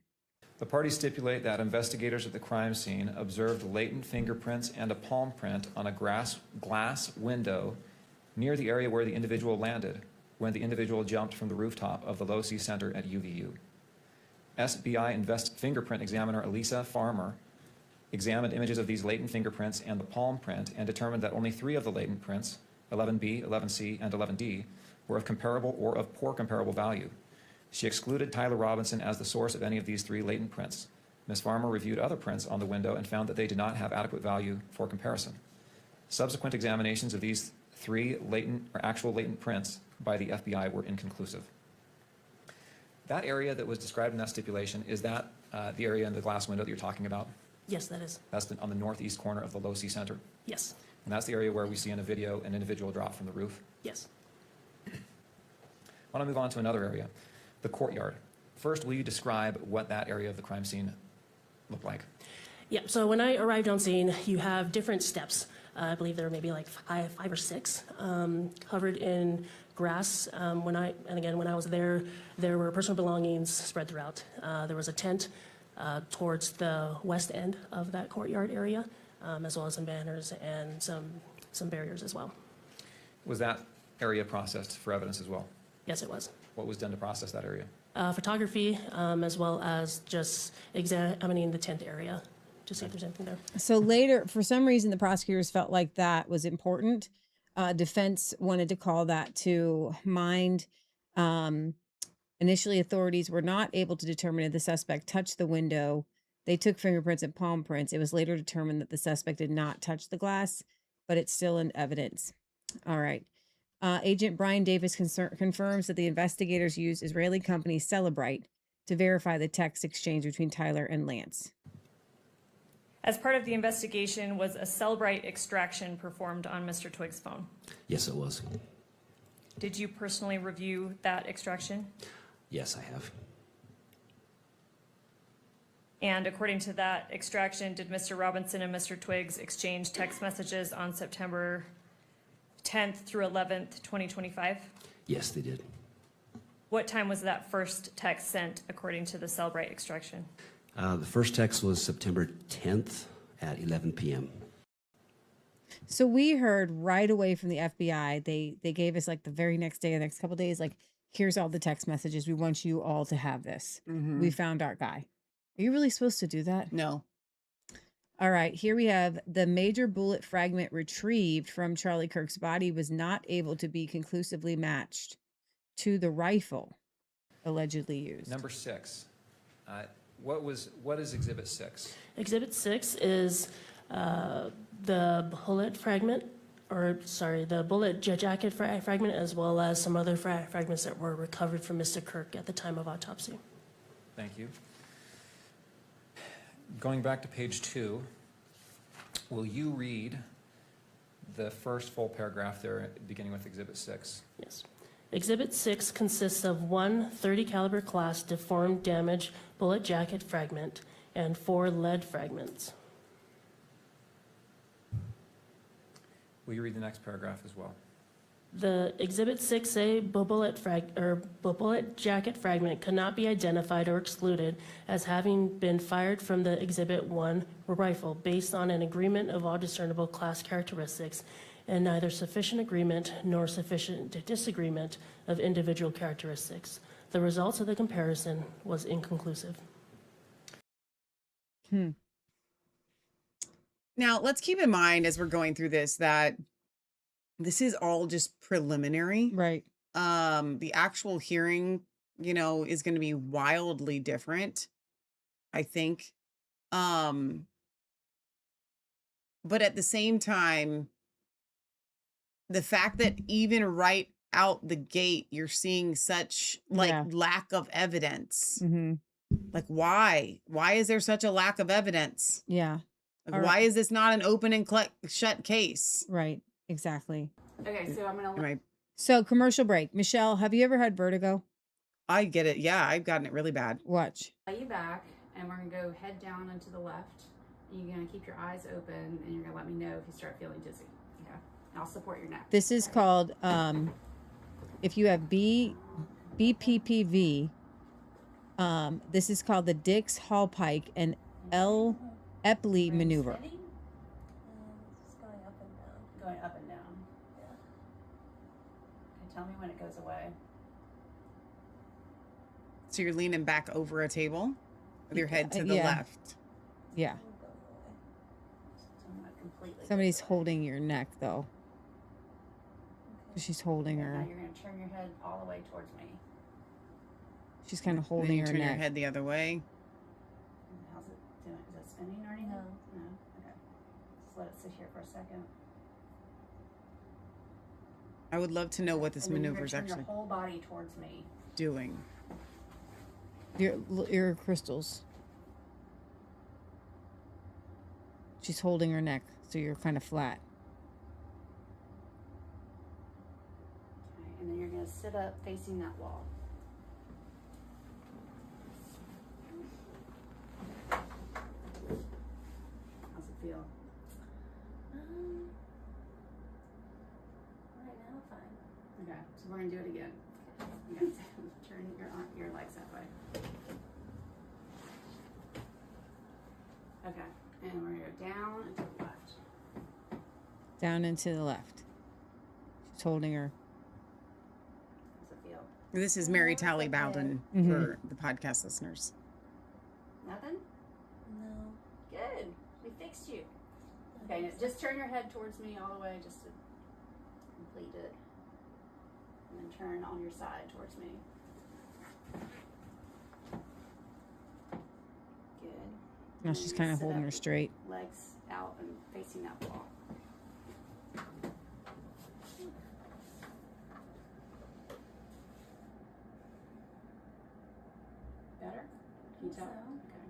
Oh, that's awesome. So you can look that up. It's the DIX Hall Pike test in Epley. If you go to an ER, they may actually do this on you. Oh, cool. If you know somebody who's having a vertigo moment, down and to the left. Yeah. Thought that was kind of cool. That's Good cool. That is cool. educational I like it. I video can use there. it. I know we can't do too much more, Tyler, because we gotta The rest of the get show. going. Yeah. Well, yeah. we're gonna be covering this for weeks. Yeah. I think we can. When does move the on. actual trial start? Do we know? We Does don't anybody know. know in the chat? Let's go to this one though. The officers missed that the car said to belong to Tyler Robinson on the ring camera was reported to be driven by a bald man with 3 other people in the car the day of Charlie Kirk's assassination. There it is. Yes. And do you remember that the Nobles told you that the driver of the vehicle was bald? I do remember that being in the report, yes. And you didn't mention that today when you were talking about that ring camera, did you? I did not. And did they also tell you there were 3 other people in the car? Yes, I believe they thought that was the case. They thought that was the case. Yeah. They thought that was the case. This guy. He's already got Tyler as in dead to rights, Uh-huh. right? And then she questions him again to the right. Now, I don't like this Agent Hall guy. Wasn't there also another bullet found in a different building? Yes. Was that considered a scene worth preserving? No. What's your understanding of what the known scenes were? In other words, the area where there might potentially be evidence that you needed to process. I know that the amphitheater area was cordoned off and managed as best it could with the number of people that were there. I was also made aware that there was a rooftop area that had been secured and also an area off of the side of that building that had been secured by an officer. And that building was the Low-C building. Correct. Wasn't there also a bullet found on another building? I believe an unfired bullet had been found on another building at some point during my time there on September 10th, yes. Which building was that, sir? I don't recall. Was that considered a scene that was worth preserving? It was not. My recollection is that that was accounted for as an ejected cartridge from an officer who had cycled his rifle. Okay, I thought you said it was an unfired bullet, and now you're saying it was a That's correct. cartridge? When a weapon is cleared, Uh-huh. an officer would make his rifle ready, which would chamber around. Oh, I got you. And my understanding was that that's how that was accounted for. So an officer claimed that bullet belonged to him or her? That's my recollection, is that was how it was accounted for. And when was that accounted for? I don't know specifically. Do you remember what type of bullet that was? I don't. Was it a 30-06? Do you remember? I don't. Okay. Do you know where that bullet is now? I don't. Okay. So interesting. So much was not preserved here. Okay, go to the right here. This is the body cam not showing up. You can skip that one. We'll do that one another time. Close it out. Oh, okay. Is there any footage of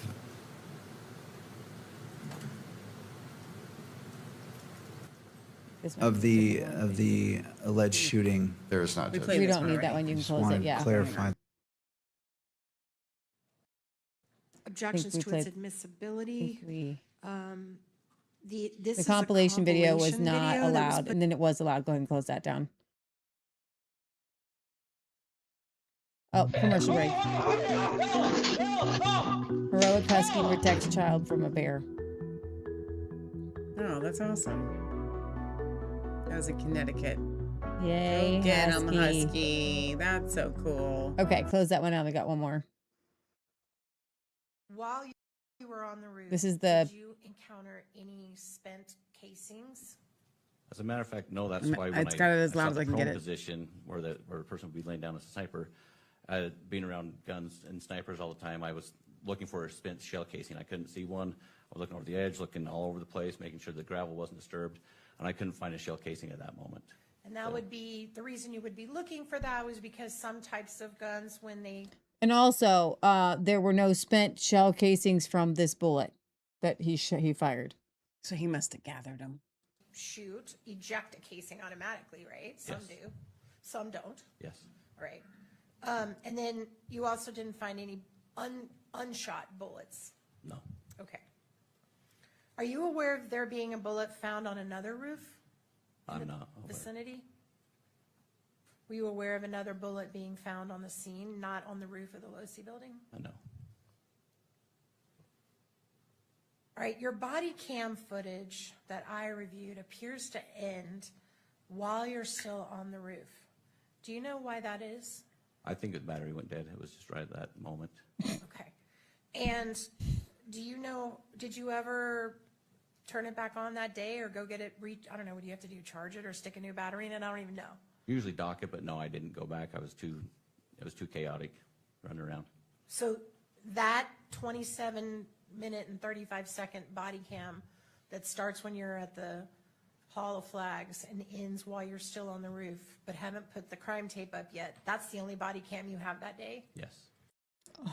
It just so happens this guy, he's kind of got a little smirk on his face. I don't know. I don't trust it. Look at the, doesn't he look a little smirky? He seems like he's lying. Matter of fact, no. I'm going to say he's not a trustworthy witness. Some types of gun Wait, I'm gonna go. vicinity? Look at his face. I ain't buying it, dude. All right, so what I'm going to do, I got one more commercial break here, and then we're going to talk about Iran. This is, I had this one up. Look at this shit. Sorry about What the the curse fuck? word.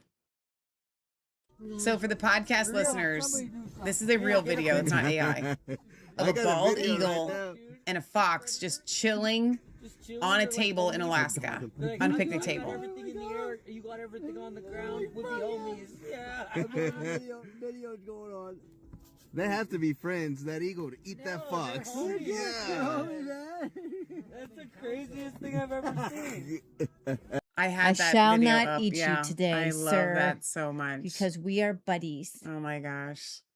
Okay, I'm gonna take a break here just to go to some comments. Okay. That was a And I'm gonna lot. try to get That's our them. Tyler Robinson coverage for this week. That's all that you missed. I'm pretty sure. Okay. Now, I'm not going to be able to read all the comments. Wicked Psych in the chat is definitely convinced that it was just Tyler Robinson and Tyler Robinson alone. Okay. And 8 Ball is not. And that's what we're getting. But Wicked Psych says, tell that to the letter carriers that were delivering mail through over 4 days of 100 degrees within 95% humidity and some sub-zero temperatures in winter. I just don't think anybody at the post office should be making $300,000. Why don't we that share was that the with Postmaster General, but yeah. But there was 5 people that made over $300,000. I know. Well, the top 5, right? So Wicked Psych says you have to listen to defense and cross-examination from prosecution. We will be listening much closer as the trial goes I on. am bringing out the holes because I think we all know the other evidence. Yeah. When they're talking about the millimeters and the things on the tape measure. Let's see. Wicked Psych says it just meant that the prints weren't conclusive, could be too smudged or somebody else's. Okay, we're back to the tape measure. Okay, I don't have comment section, but prints that aren't definitive on a window of a public building is not odd. 8 Ball says, Groke's short reply, no, by law, the prosecution is not considered the legal representation of Charlie Kirk or Erica Kirk or the family. Let's see. To reset the fluid in the inner ears. Yes, that's what we were talking about there. 8 Ball says, but he didn't say then an actual officer claimed the bullet was his.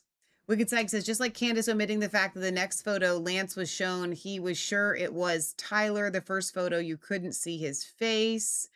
Barry says, sounds like Porky Pies to me, lies for U.S. language. 8 Ball says, shadow of a doubt turns into a bright shining light showing the discrepancies of the case. Meaning you have to, like, convict without a shadow of a doubt. Okay, Wicked Psych says, I didn't say it was him alone. We haven't seen all the evidence. There was new evidence yesterday that hasn't been public yet. Yes, they are representing the victim. Charlie can't speak for himself. That's all on Rumble. Let me go over to YouTube. Over on YouTube, Michael says, the whole thing seems like a distraction to keep everyone busy. Roundhouse says, because they give Amazon cheap shipping and we have to make up the difference. Oh, for the post office thing there. And then comments on Facebook, super quiet today. Hi to Kim if she's still listening. I haven't even checked comments here. I apologize for that. Let's see. Let me check the other YouTube. Maggie over on Getter says, of course there's enough evidence. This trial needs to start ASAP. That blankety blank Tyler needs to get something. All right. So feeling very enthusiastic about this. All right. Go ahead. No, I just gotta go wrap up my thoughts on all of this. You know, I've been really disturbed by how much has come out ahead of the trial. Yeah. And how much came out immediately within hours, within days, things that shouldn't have been released right away were. And so that begs the question, why? Then a complete aside, which we have not talked about, and I don't think we're going to talk about today, is all of the weirdness surrounding TPUSA. Yeah. Like, that alone has me questioning a lot of things. And so I'm sitting over here going like, if you wanted me to believe what you're saying, stop being so suspect. Can I help everything you? up? Yeah. Okay. Don't need that one. Now you moved my Rumble to a whole new window. Oh my gosh. Heaven help us all. I did. I think I closed out my window. No. Yeah. Did you really? I did. What? How? I don't know. What did you do? I don't know. What is this even thing? This sidebar over I don't here? know. I clicked one button and there goes everything. It's literally all gone. All of my chats, everything I was monitoring. I don't know how that happened. I only closed out one thing. Everybody's got to talk amongst themselves while I try to repair the damage that Leah has just done in all of the show here. So I think I'm on team. It was a microphone. Wait, so hang on. What? You moved this to the left. Okay. So I need to figure out how to. These are my tabs. How do I get those back? Come back, Hit tabs. the plus button. I don't know. No, that just opens a new tab. Okay, I'm on team microphone. I don't know if Tyler Robinson thinks he did it or not. I don't believe that they wanted him to live in the car. I think that there's so much discrepancies that came out that it's really hard to put a story together. Now, also this week, Mitch McConnell was supposedly dying, like on life support. Okay. Well, all these people, because I guess if he has to resign before like August 3rd, then Thomas Massey could actually run as an independent for that seat or something. So they're saying that they're keeping him on life support. Okay. Mitch McConnell, while his wife just gallivanted over to China. And we're supposed to say that China is the great enemy. Mm-hmm. But Mitch McConnell's wife is in bed with the CCP. And she goes over and visits with the CCP and is very high up in the Chinese like CCP world. And this is what I don't understand. Okay. So a lot of people in the Republican world were saying that they all had long 20-minute conversations with Mitch McConnell all at the same time. So he talked for hours in his vegetative state. We still do not know anything about where Mitch McConnell is. Okay, so while I was trying to, and I did fix that. Thank you, April. While I was doing that, I was not listening to you. Matt sent us a video that said that showed Mitch McConnell being taken out in a stretcher? Oh yeah. Do you have that? Scott Jennings, who was previously a longtime advisor to Mitch McConnell, reacts to a new video showing EMS loading the senator onto an ambulance. I can retweet that. Go ahead. So do we need this? Are we going to play this in a second? We are. We can get to that first or now or later. Hang on. Pause. Well, I'm just trying to get our ducks in a row first. We're going to Mitch. Okay. Well, first we got to figure out how we're going to get all this up here. Okay, here we go. All right. I think we're there. No. Profile. Yeah. All right. I thought I was just To there. the left. There you go. Okay, here we There go. we go. So this is Mitch Annie being taken out. mentioned that the former majority leader we had skip spoken ahead? with John. No, just What do you no. make of- I want to hear. Okay. Scott, Annie mentioned that the former majority leader had spoken with John. This is Thune. one of the people that said that he had this long, drawn-out conversation, Okay. about in-depth conversation with Mitch McConnell recently. You, of course, also said that you spoke with him. Have you spoken with him since we last spoke? No, I haven't. I have been in touch with his staff, and I know he's been meeting with his staff the last couple of days. In fact, I was meeting with him this afternoon. But no, I haven't. Sorry, I haven't spoken with him directly, but understand he's, getting briefed and talking about issues with the team. So it sounds like somebody who's staying engaged with the duties at the moment. What do you make of the video that we see here, the sort of urgency or lack thereof from the personnel, as well as, obviously we heard the audio of this call that had previously come out? Yeah, well, I'm not surprised. I mean, typically that's the way you get to a hospital, in an ambulance. And so I wasn't surprised to see there was some video of it. But honestly, the scene doesn't look very frenetic to me. I mean, we're showing it right now. I mean, they're not rushing around. I don't see anybody being resuscitated. I don't see a lot of, frantic activity. So my understanding is he was transported to the hospital. That's where he's been. On a stretcher, my guess, though. Casey, is that, and my urging to them and my Laying down. counsel would be, by Monday, when the Senate comes back into session, they do need to tell the people of Kentucky what's going on, how he's doing, and if and when he intends to go back to work. But that right there, just what I'm seeing, I mean, a lot of people have, I think, said a lot of things about this that to me kind of disproves. I mean, you don't see a lot of frenetic activity going on in that ambulance. Well, Nobody uses the word I frenetic. both take your point, and I also would say that these are professionals, and that oftentimes medical professionals who are moving with great urgency from the outside look very calm and collected as they do so. So, of course, we don't want to project too much. But I assume, or is it safe to assume, have you conveyed what you just said here to the McConnell team, saying, hey, by Monday, you guys should tell us what's going on? Absolutely. I mean, look, I think that, every politician handles these things differently. Some people are more comfortable putting their personal. So this happened 3 weeks ago. Yeah. This is a video of Mitch McConnell being taken to the hospital. He's been in the hospital for 3 weeks. He's not talking to anybody, but we are supposed to think that Mr. Turtleman, who's constantly having these seizures and has to be grabbed by the elbow and walked away because he doesn't know where he's at. This guy is pulling a my Woodrow question Wilson. is why? Like, why not? Because if he is found to be incompetent, then he has to be replaced now before a special election on August 3rd. They got to make sure that he's alive and medical running business out on the well. street. Some people aren't, and that's an individual call. But after it's been a few weeks, and the Senate, by the way, has been on recess. So the last 2 weeks, they haven't been there anyway. But now that the Senate's coming back into session, my counsel has been, you should send a letter to the people of Kentucky saying how you're doing and what you intend to do in the weeks ahead. By the way, as a political matter, remember, he's retiring. His final term in the Senate will end here at the end of this year. So he's not on the ballot for re-election. He's going to be replaced by another senator in November. So we're coming down to the end of his storied service here. I still don't understand the need to cover it up. Even with the special election, like, who cares? Get somebody else in there. Like, why? Like, it doesn't, I do you guys have any theories as to why there would be a cover up of this? Because I certainly do not. Here, April says, I actually want him to remain a senator. Because, and then the sentence is not finished yet. Wade Sykes says, is he still voting like Dianne Feinstein was? LOL. All right. Okay. Go back, and I want to hear from Desiree Townsend here. Oh, so April says that blocks them getting someone in there to pass the SAVE Act.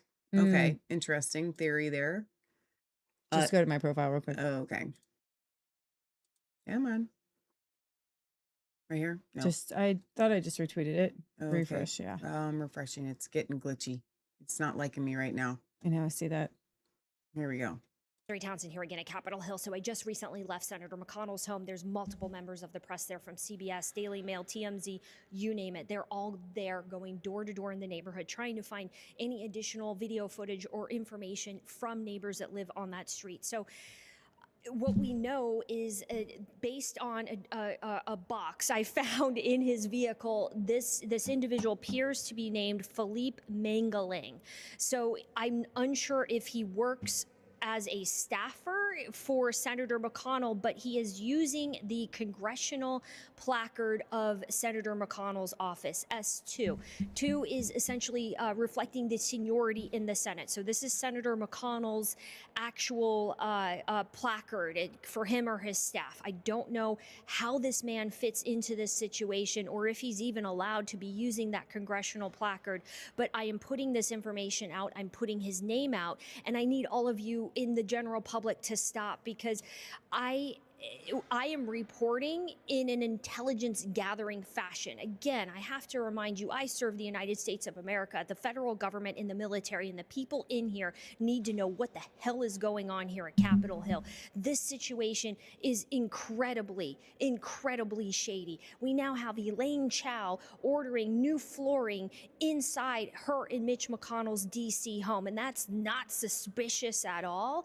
At this point, we need to be gathering as much intelligence on this situation as we possibly can so that the federal government, the military, members of Congress who are being kept in the dark, including... This is exactly what happened with Woodrow Wilson, and here's some reasons why they might be doing it with Mitch McConnell.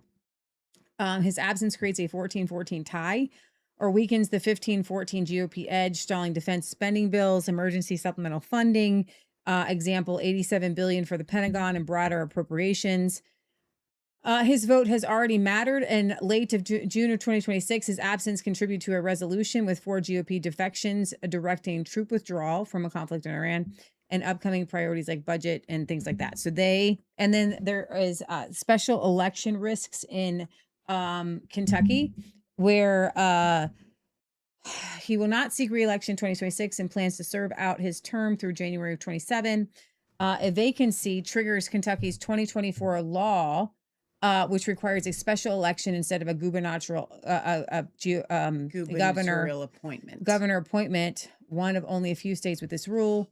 And there's no temporary appointee to fill the seat. Kentucky would effectively have only one senator for months. That's why they have to keep him on life support. Okay, let's quickly go over what's happening in Iran. Michelle, let's play.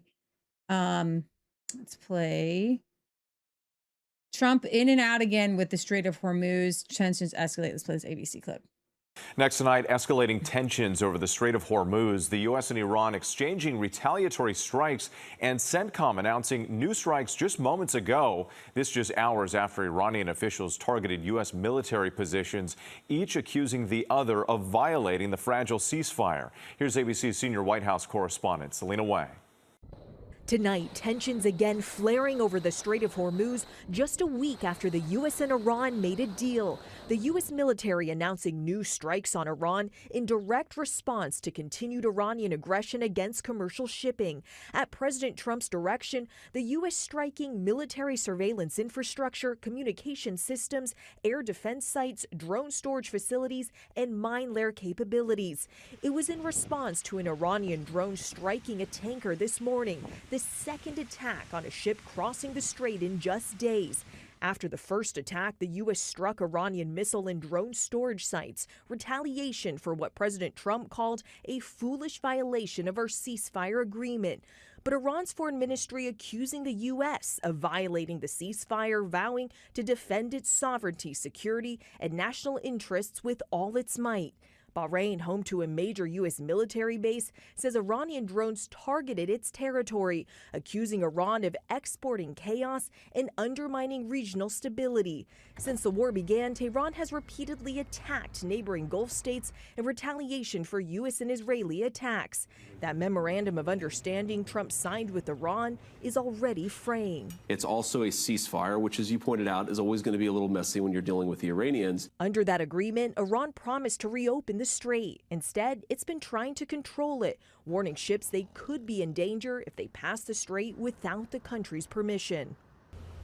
And with the U.S. military announced those new strikes just moments before we came on the air, and also tonight, Israel's Prime Minister Netanyahu says he's planning to send a delegation to Washington to weigh in on those nuclear talks with Iran. Now, Israel is not a part of the U.S.-Iran deal and remains concerned that it gives too many concessions to Iran. All right, so let's go over just the latest, because this is happening in real time. So This is obviously a developing We turn story. now to the and just since we've catastrophic gone flooding live, emergency back here at home. At least 10 rescued from the water after Hold a on. building. Well, there's flash floods in Missouri. Is that like right now? Well, okay. All right, fine. Flash floods in Missouri. Collapse in Missouri. Dozens of water rescues playing out across multiple states. Drivers stranded in rising water and pulled from their cars. Heavy rain impacting roads and air travel. More than 6,000 flights disrupted during this busy summer season. More than 21 million people at risk of flash flooding. Here's ABC's Morgan Norwood. Tonight, a state of emergency in Missouri after life-threatening flash floods swept through the region. First responders performing more than 90 water rescues, many at campsites like this, helping campers and residents stranded in trees by the rising waters. Oh my gosh. At one campsite in Reynolds County, officials say they rescued a group of at least 10 people that fell into the water when a building collapsed. I got stuck, as you can see behind me. Amy Wigard and her cousin Don were camping with a large group of friends and family in Lesterville. When she says before dawn, floodwaters rushed away their 8 campers and 3 other vehicles. Fortunately, everyone in the group accounted for. We were just in total shock, didn't think this was really happening. We got out of the campers and the water was up past our knees. Tens of millions of Americans now under the threat of severe weather from Colorado to New Jersey, where police on Thursday rescued this driver from knee-deep floodwaters in Brunswick. In central Georgia, these trees uprooted after winds up to 60 miles per hour tore through the state. And north of the border, this Air Canada jet with 156 passengers on board veering off the taxiway while landing amid a heavy downpour in Montreal Thursday afternoon. Passengers deplaning with the jet still resting on the grass. And Rachel, all that severe weather still taking a toll on air travel.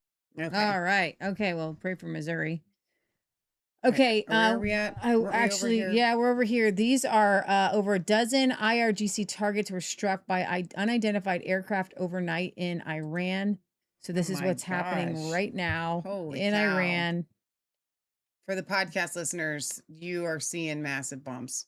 They look massive to me. They're probably, I don't know how big they are, but they Harrison look big. Smith says, I'm not going to name any names, but I was told by someone close to Donald Trump that he thinks Israel will kill him to get a ground invasion in Iran.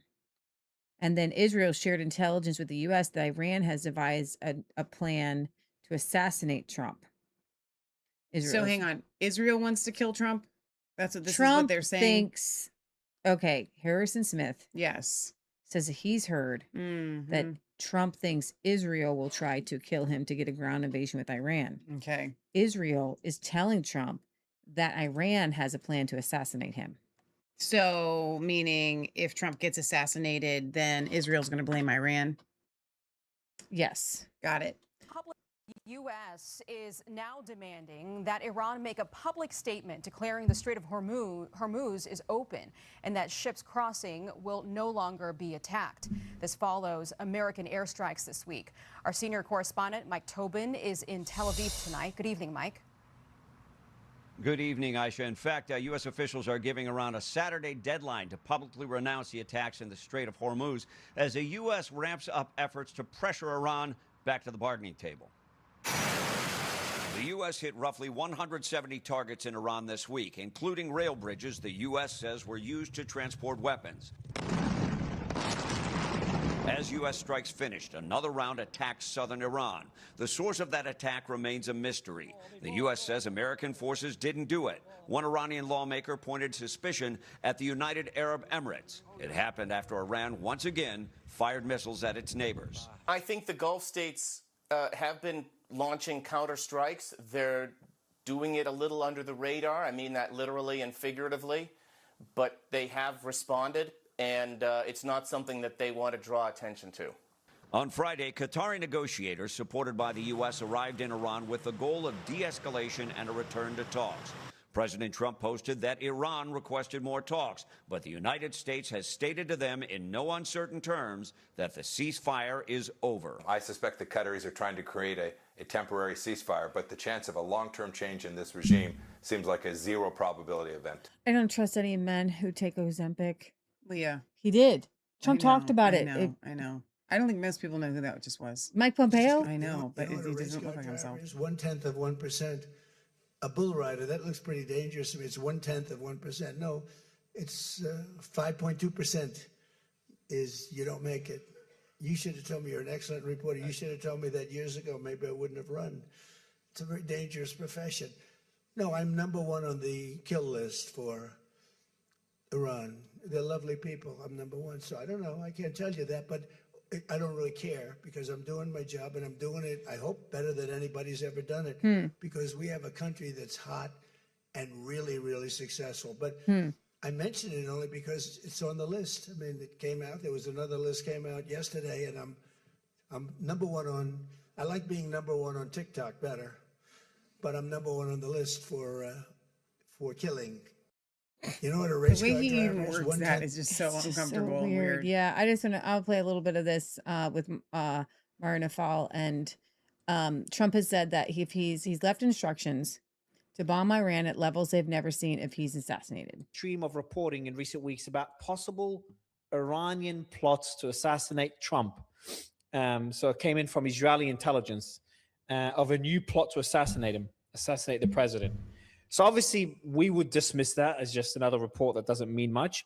But then Axios put out a story. Barak Ravid put out a report early this morning. He said 2 senior U.S. officials, according to them, Israeli intelligence did not share a specific, organized, detailed plan by Iran to assassinate Trump. The reports the reports consisted of Iranian figures merely discussing the matter. So it went from an assassination attempt against Trump to Iranian officials just talking about the possibility of Trump dying. Now, Trump seems to have taken it seriously because in Ankara on the NATO summit, not sure if you heard his comments, where he said, I'm on a list by Iran. I'm on top of that list. He said, I may not be here too long because Iran wants to kill me. Exactly. And there's a report by the New York Post that came out a couple of hours ago where Trump stated that he has left instructions for a devastating response against Iran should they succeed in assassinating him. Quote, I've left instructions, if anything happens to just literally bomb them at levels they've never seen before. I've been #1 for a long time, and it's been the way of life. So he seems genuinely concerned they may assassinate him. Obviously, there is a lot of anger. A lot of people want vengeance. You've seen the people on the streets, millions of people on the streets. A lot of them were calling for revenge and had the red flag as well at these protests. Do you think the Iranians are considering it? There's a genuine threat to the president's life? Well, because the Iranians before have talked about assassinating Trump, they put out some promo videos 6-7 years ago, and because they've said in the last year since Midnight Hammer that if they ever really are on the verge of falling, that they have asymmetrical ways to strike overseas, and they obviously do have some operatives in Europe and the United States. That said, they've officially said that they don't want to kill Trump. Just a few months before Israel struck them and drug us into it, saying, no, those reports aren't true. We don't want to kill you. We want to de-escalate this. So I do think they discuss it. I mean, any of these big governments and systems talk about in a war killing the other leaders. I'm sure Putin's talked about killing Zelensky. Zelensky's obviously been trying to kill Putin and openly talking about it. So we know that stuff goes on. So if Trump did get killed, God forbid, we'd have to actually look at Iran as a suspect. But that said, I've been on this for a long time, and I remember the day after Trump got shot in Butler, Pennsylvania, way back in 2024, I said, watch, I bet they try to spin this and say it's Iran. People said, that's crazy. 3 days later, CNN, senior officials think Iran might be involved in this and other attacks. Then they busted 2 different guys, one out of Pakistan, one out of, I think, Saudi Arabia, who thought they were being paid by a group to come to the U.S. and kill Trump, 2 separate plots. And then it later turned out it wasn't really Iran, and it was some multinational intelligence group. So they also go out and hire patsies and idiots that think they're working for one state and they're working for somebody else. And I said, Trump came out and said, if I'm ever killed, the same thing he just said today, I want Iran totally obliterated. I've left instructions. So he said that before and back during Midnight Hammer and even previous to that. I think this is the 3rd time I've seen him do it. Well, Israel brags they can kill everybody. Israel says we need to use the same energy we did with Hamas with exploding pagers in America against their opposition. That's what the head of the ADL said about 4 months ago. So we also have top Israelis saying we need a new 9/11 to get America back on board with our wars. Well, a new 9/11 would be President Trump being assassinated, and then Iran being blamed, and then that would probably get the American people behind a total bombardment, nukes, maybe even a ground invasion, which is totally insane. And so we have to look at Israel standing to gain from a Trump assassination, especially because he set the table and opened the door that if I'm killed, it's Iran. Yeah, so I think that this is, this is getting a little out of hand. I think it went out of hand. Iran attacked some commercial ships in the Strait of Hormuz earlier this month, prompting the U.S. airstrikes on dozens of Iranian military targets. Iran retaliated against U.S.-linked sites in the Gulf, and then Trump declared the ceasefire over, but said the U.S. has agreed to continue talks at Iran's request. Mediators like Qatar are trying to de-escalate, and the core issue is who controls the Strait of Hormuz, Iran's nuclear program, and whatever. So we're back at war. Bombs are flying. Somebody seems is Trump going to be assassinated? That's a really good question. I don't know, and I don't think it's going to be Iran if he is. The end. So, I don't think it's necessary to assassinate Trump to accomplish what they want to accomplish. Really?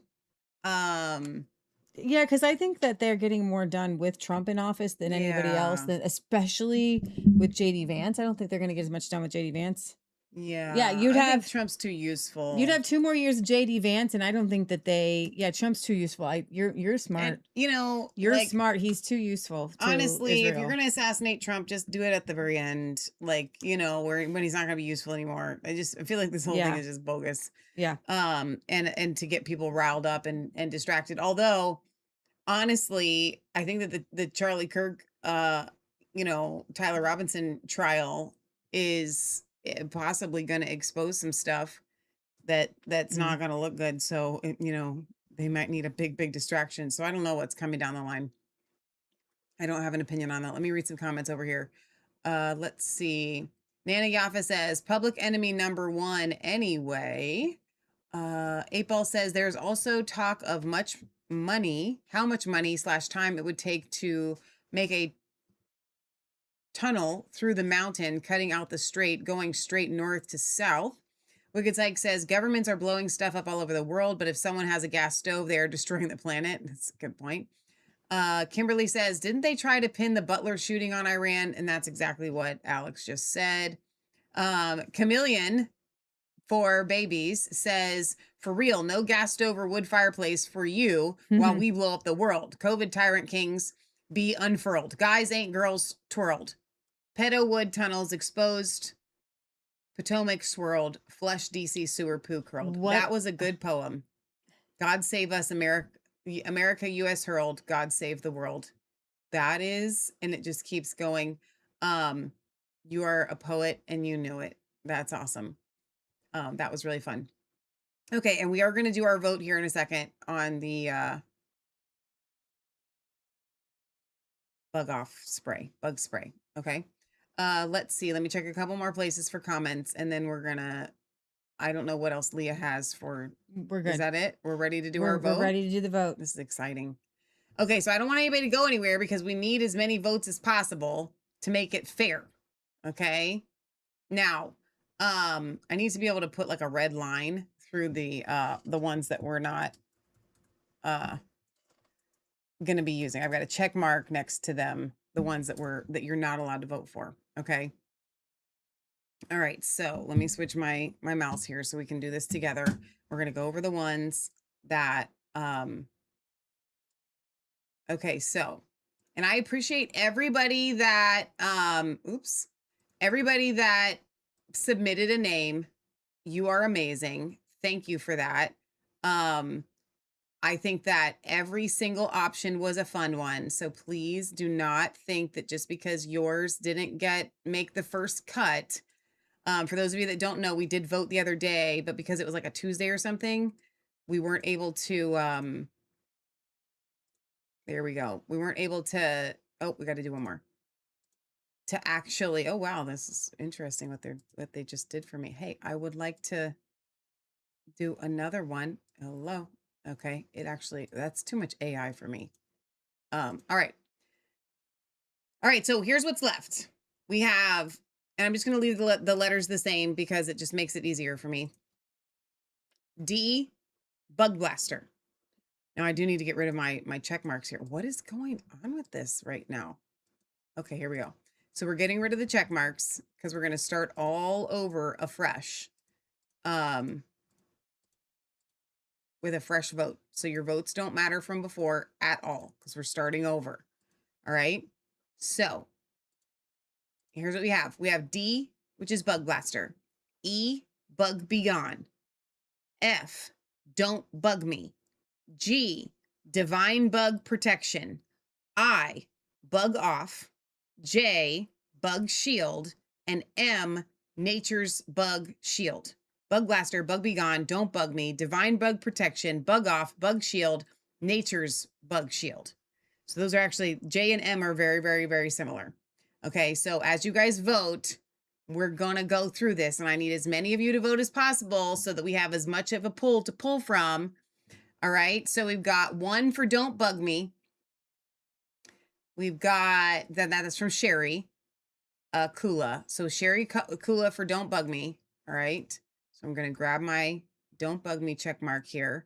And then over on Facebook, Carolyn says I, which one is I? It was just Bug Off. All right. So we got 1 for Don't Bug Me, 1 for Bug Off. I think 8 Ball had a Bug Off too. So that's 2 for Bug Off.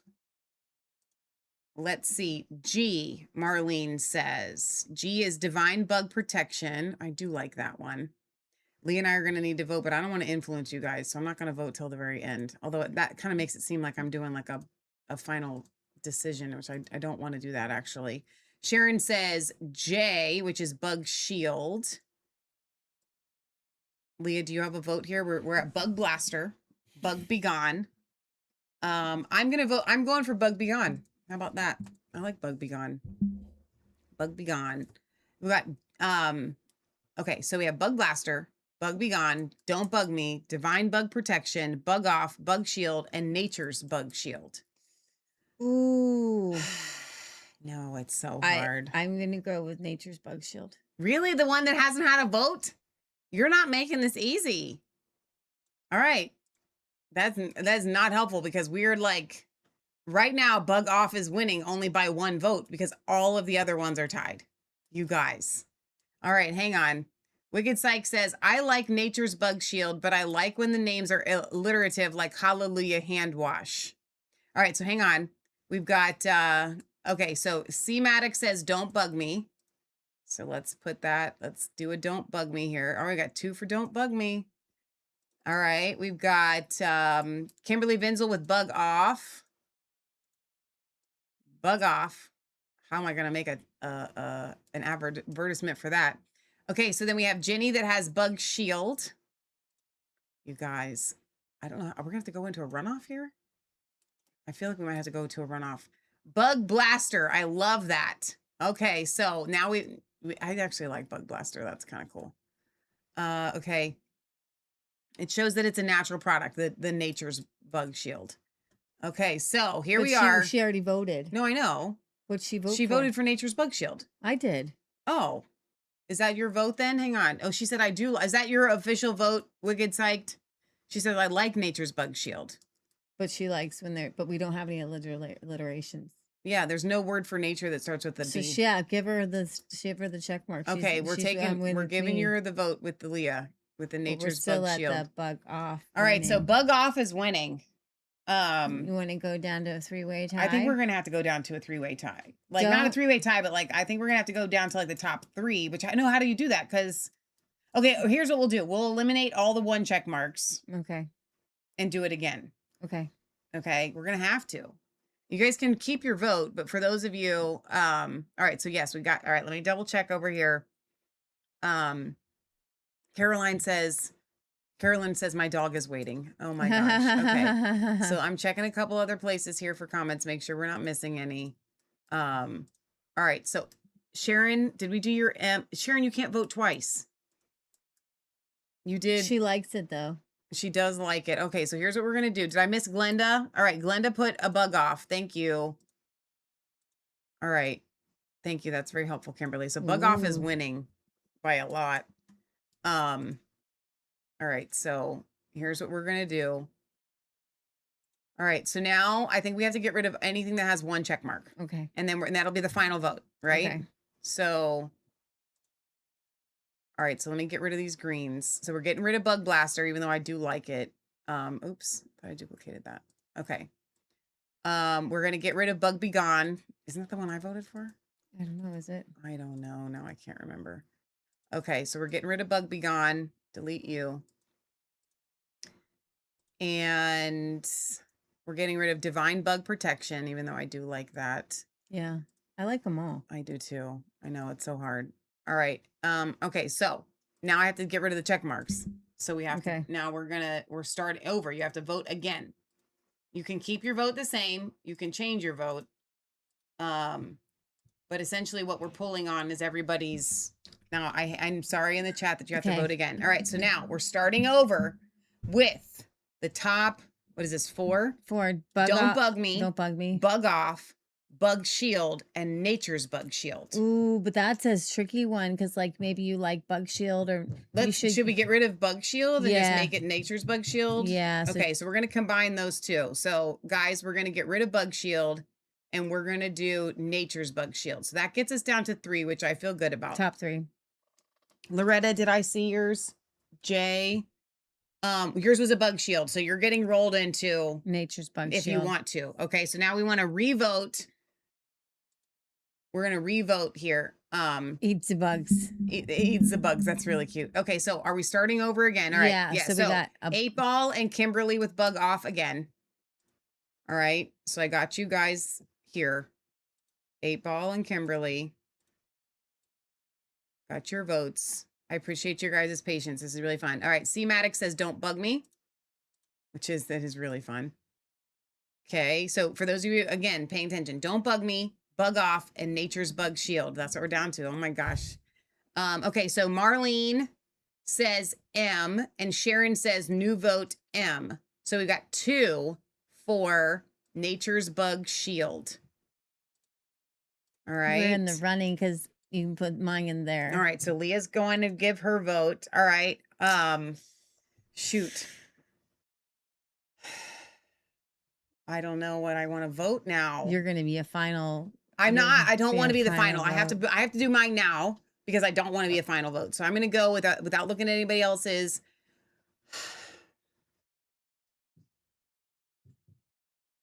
I'm going with don't bug me. For real. Yeah, why not? Okay, don't bug me. Okay. All right. So then we've got I'm torn. Glenda says bug off. Okay. So all right. You guys are amazing. Gosh. Sherry says don't bug me. I like them all. Okay. Oh my goodness. Okay. Wait, hang on. Liz is an M. Liz is at Nature's Bug Shield. Oh my gosh, what's happening? Nature's Bug Shield is winning, guys. Nature's Bug Shield is winning. Ooh. I have not actually checked over at Brighteon, so let me pull that up just in case I'm missing anybody's comments over there. I hope I'm not. I don't think so. Okay. All right, so right now, inspiration. We're not taking new names. Inspirational insect immunity. That's it. It's an alliteration though. Okay, so Chameleon is going with bug off. Oh no! Oh my gosh, we don't have a tie. What was happening? Okay. Oh my gosh, you guys, I'm on the edge of my seat here. We're tied. I can't breathe. We're tied. Was the first one I heard in like Bug Blaster. Oh, I get it. That's why you went with that one. Okay, that makes sense. Somebody's gonna have to add an extra vote because we are tied. Bug off and Nature's Bug Shield are at a complete Unless tie. we go with two off runoff. Are you serious? Whoever did the don't bug me has to give their vote down to bug off or Nature's Bug Shield. Oh my gosh. It's at a standstill. Nobody is voting new. Nature's Bug Shield. Oh, Jenny's coming in. She's Jenny's coming in for number 5. She's like, I wasn't gonna vote, but if you need a tiebreaker. Oh my gosh, you guys, what are we This is gonna like do? a sports announcer at Nature's Bug Shield. Coming Inch out the ahead, front. thanks to Jenny. Oh no, Judy D's coming in with bug off. Oh no! Here we go. What? Who's watching hasn't voted yet? Somebody's like, I wasn't gonna vote, but I was just gonna watch. But Oh now my gosh. I could be the defining Now, moment. wait, here comes 7 Ange with Nature's Bug Shield. Oh no, neck and neck.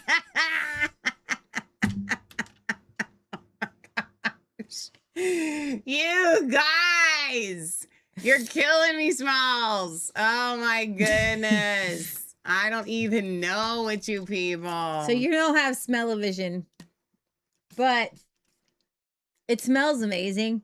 It smells mostly like geranium, but it's designed. And what's amazing about this bug spray is it's going to last you forever. Yeah.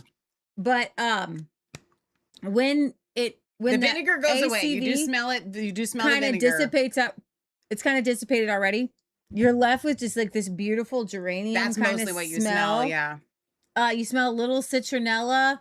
And we will keep all the ticks and the mosquitoes and the little fly natty things that are everywhere off of you. All right. We're Loretta, am I missing yours? Did I not get yours? She says, hello. Okay, Loretta, leave me one more. Okay, hang on now. Stuart, you're in the UK. What you doing jumping in here? Stuart is in it for bug off. Now we are tied again. Loretta, did I not get yours? Loretta, let me what know were in the you? chat if I What didn't were read you? yours, because I was reading names. Because Loretta's at Nature's Bug Shield. So if Loretta comes in and lets me know if I didn't count hers already. Does anybody hear us say I don't Loretta? think I said Loretta. I don't. Somebody help me out here. I don't remember saying Loretta's new vote. Somebody help me in the chat. Oh my gosh, this is too much stress. No, it's very exciting. Oh I my love gosh, here we go. Toby Wade coming in with bug off. Now, hang on. So Loretta, if Loretta's vote is M, we are tied again though. Ah! Well, you know what we're going to do? We're going to have to roll it over to Sunday show. No, Top 2. we can't. Sunday show. Leah. Top 2 Sunday show. No, you didn't count Loretta's. Okay, so that makes us tied though. Top 2 Sunday show. Here we go. Guys. You don't have time to make a sticker anyways. No, I don't. Top 2 Sunday show. Thank you, Liz. For our. All right. For real, we're tied with Bug Off and Nature's Bug Shield. Here's what's interesting is though they are very different. Yeah. You know, compared to all the other ones. One is like Bug Off. The other is like Nature's Bug Shield. Oh, so you're going to have people in 2 different camps, right? You got the funny people. The snarky one. And you got the people who are like task oriented. Like this is what it is. So that you know what it is. It's Nature's Bug Shield. You're shielding yourself right, like Captain Loretta, we America. did count yours, but yours makes it for a tie. You see. Oh my gosh. Neck and neck. It is neck and neck. Sunday tiebreaker. I'm kind of glad I didn't vote for either of those two, because then I would have been the tie. Like I would feel like I was a kind of a tiebreaker, you know, the Speaker of the House kind of thing. Oh man. Okay, we got to sign off. We got to go. We got to go. All right, load so for now you tomorrow. got to be here for Sunday for the official. We're down to 2. Okay, pray and for then us. there were 2. Pray for the weather tomorrow, guys, please. Yeah, pray it doesn't rain. All right, so I want to remind you guys as we're advertising for the t-shirts, which are the greatest ever. This red in person is a really dark, deep red. It's like that news up here. I don't know why it doesn't. And the 250 and the 1776 really pop in person. So it's just something with the camera that's making it so it doesn't show up. But like these are Look at available now at shop.resistancechicks.com. You can wait on your shirts for the bug spray, but it's probably not going to be up on the website for until like next Friday. Easy, because I won't have the label. We won't have stickers. Yeah. We got to label the bug spray. We got to get our name down. We got to get the graphics down. Well, and then we get you the bug I can't spray. make the graphics until I have the name, because the graphics are going to really be like the Bug Off. Just so you guys can know, this may influence your vote. Like the Bug Off, that's going to be like you're going to see like a bug and like you know, or what is it? Is it Bug Off? No. What is the one? Yeah, it's Bug Off. And Nature's Bug Shield. Bug Off is going to be more of a cartoonish like, splat, like a bug, like bug off or something. I don't Splat. know what I'll come up with. Nature's Bug Shield is going to be more pleasant, like the Hallelujah hand wash. So like if that influences your vote at all. Caroline says, okay, that's what I'm going to do. You're going to wait for the bug spray until we get it. It's so nice though.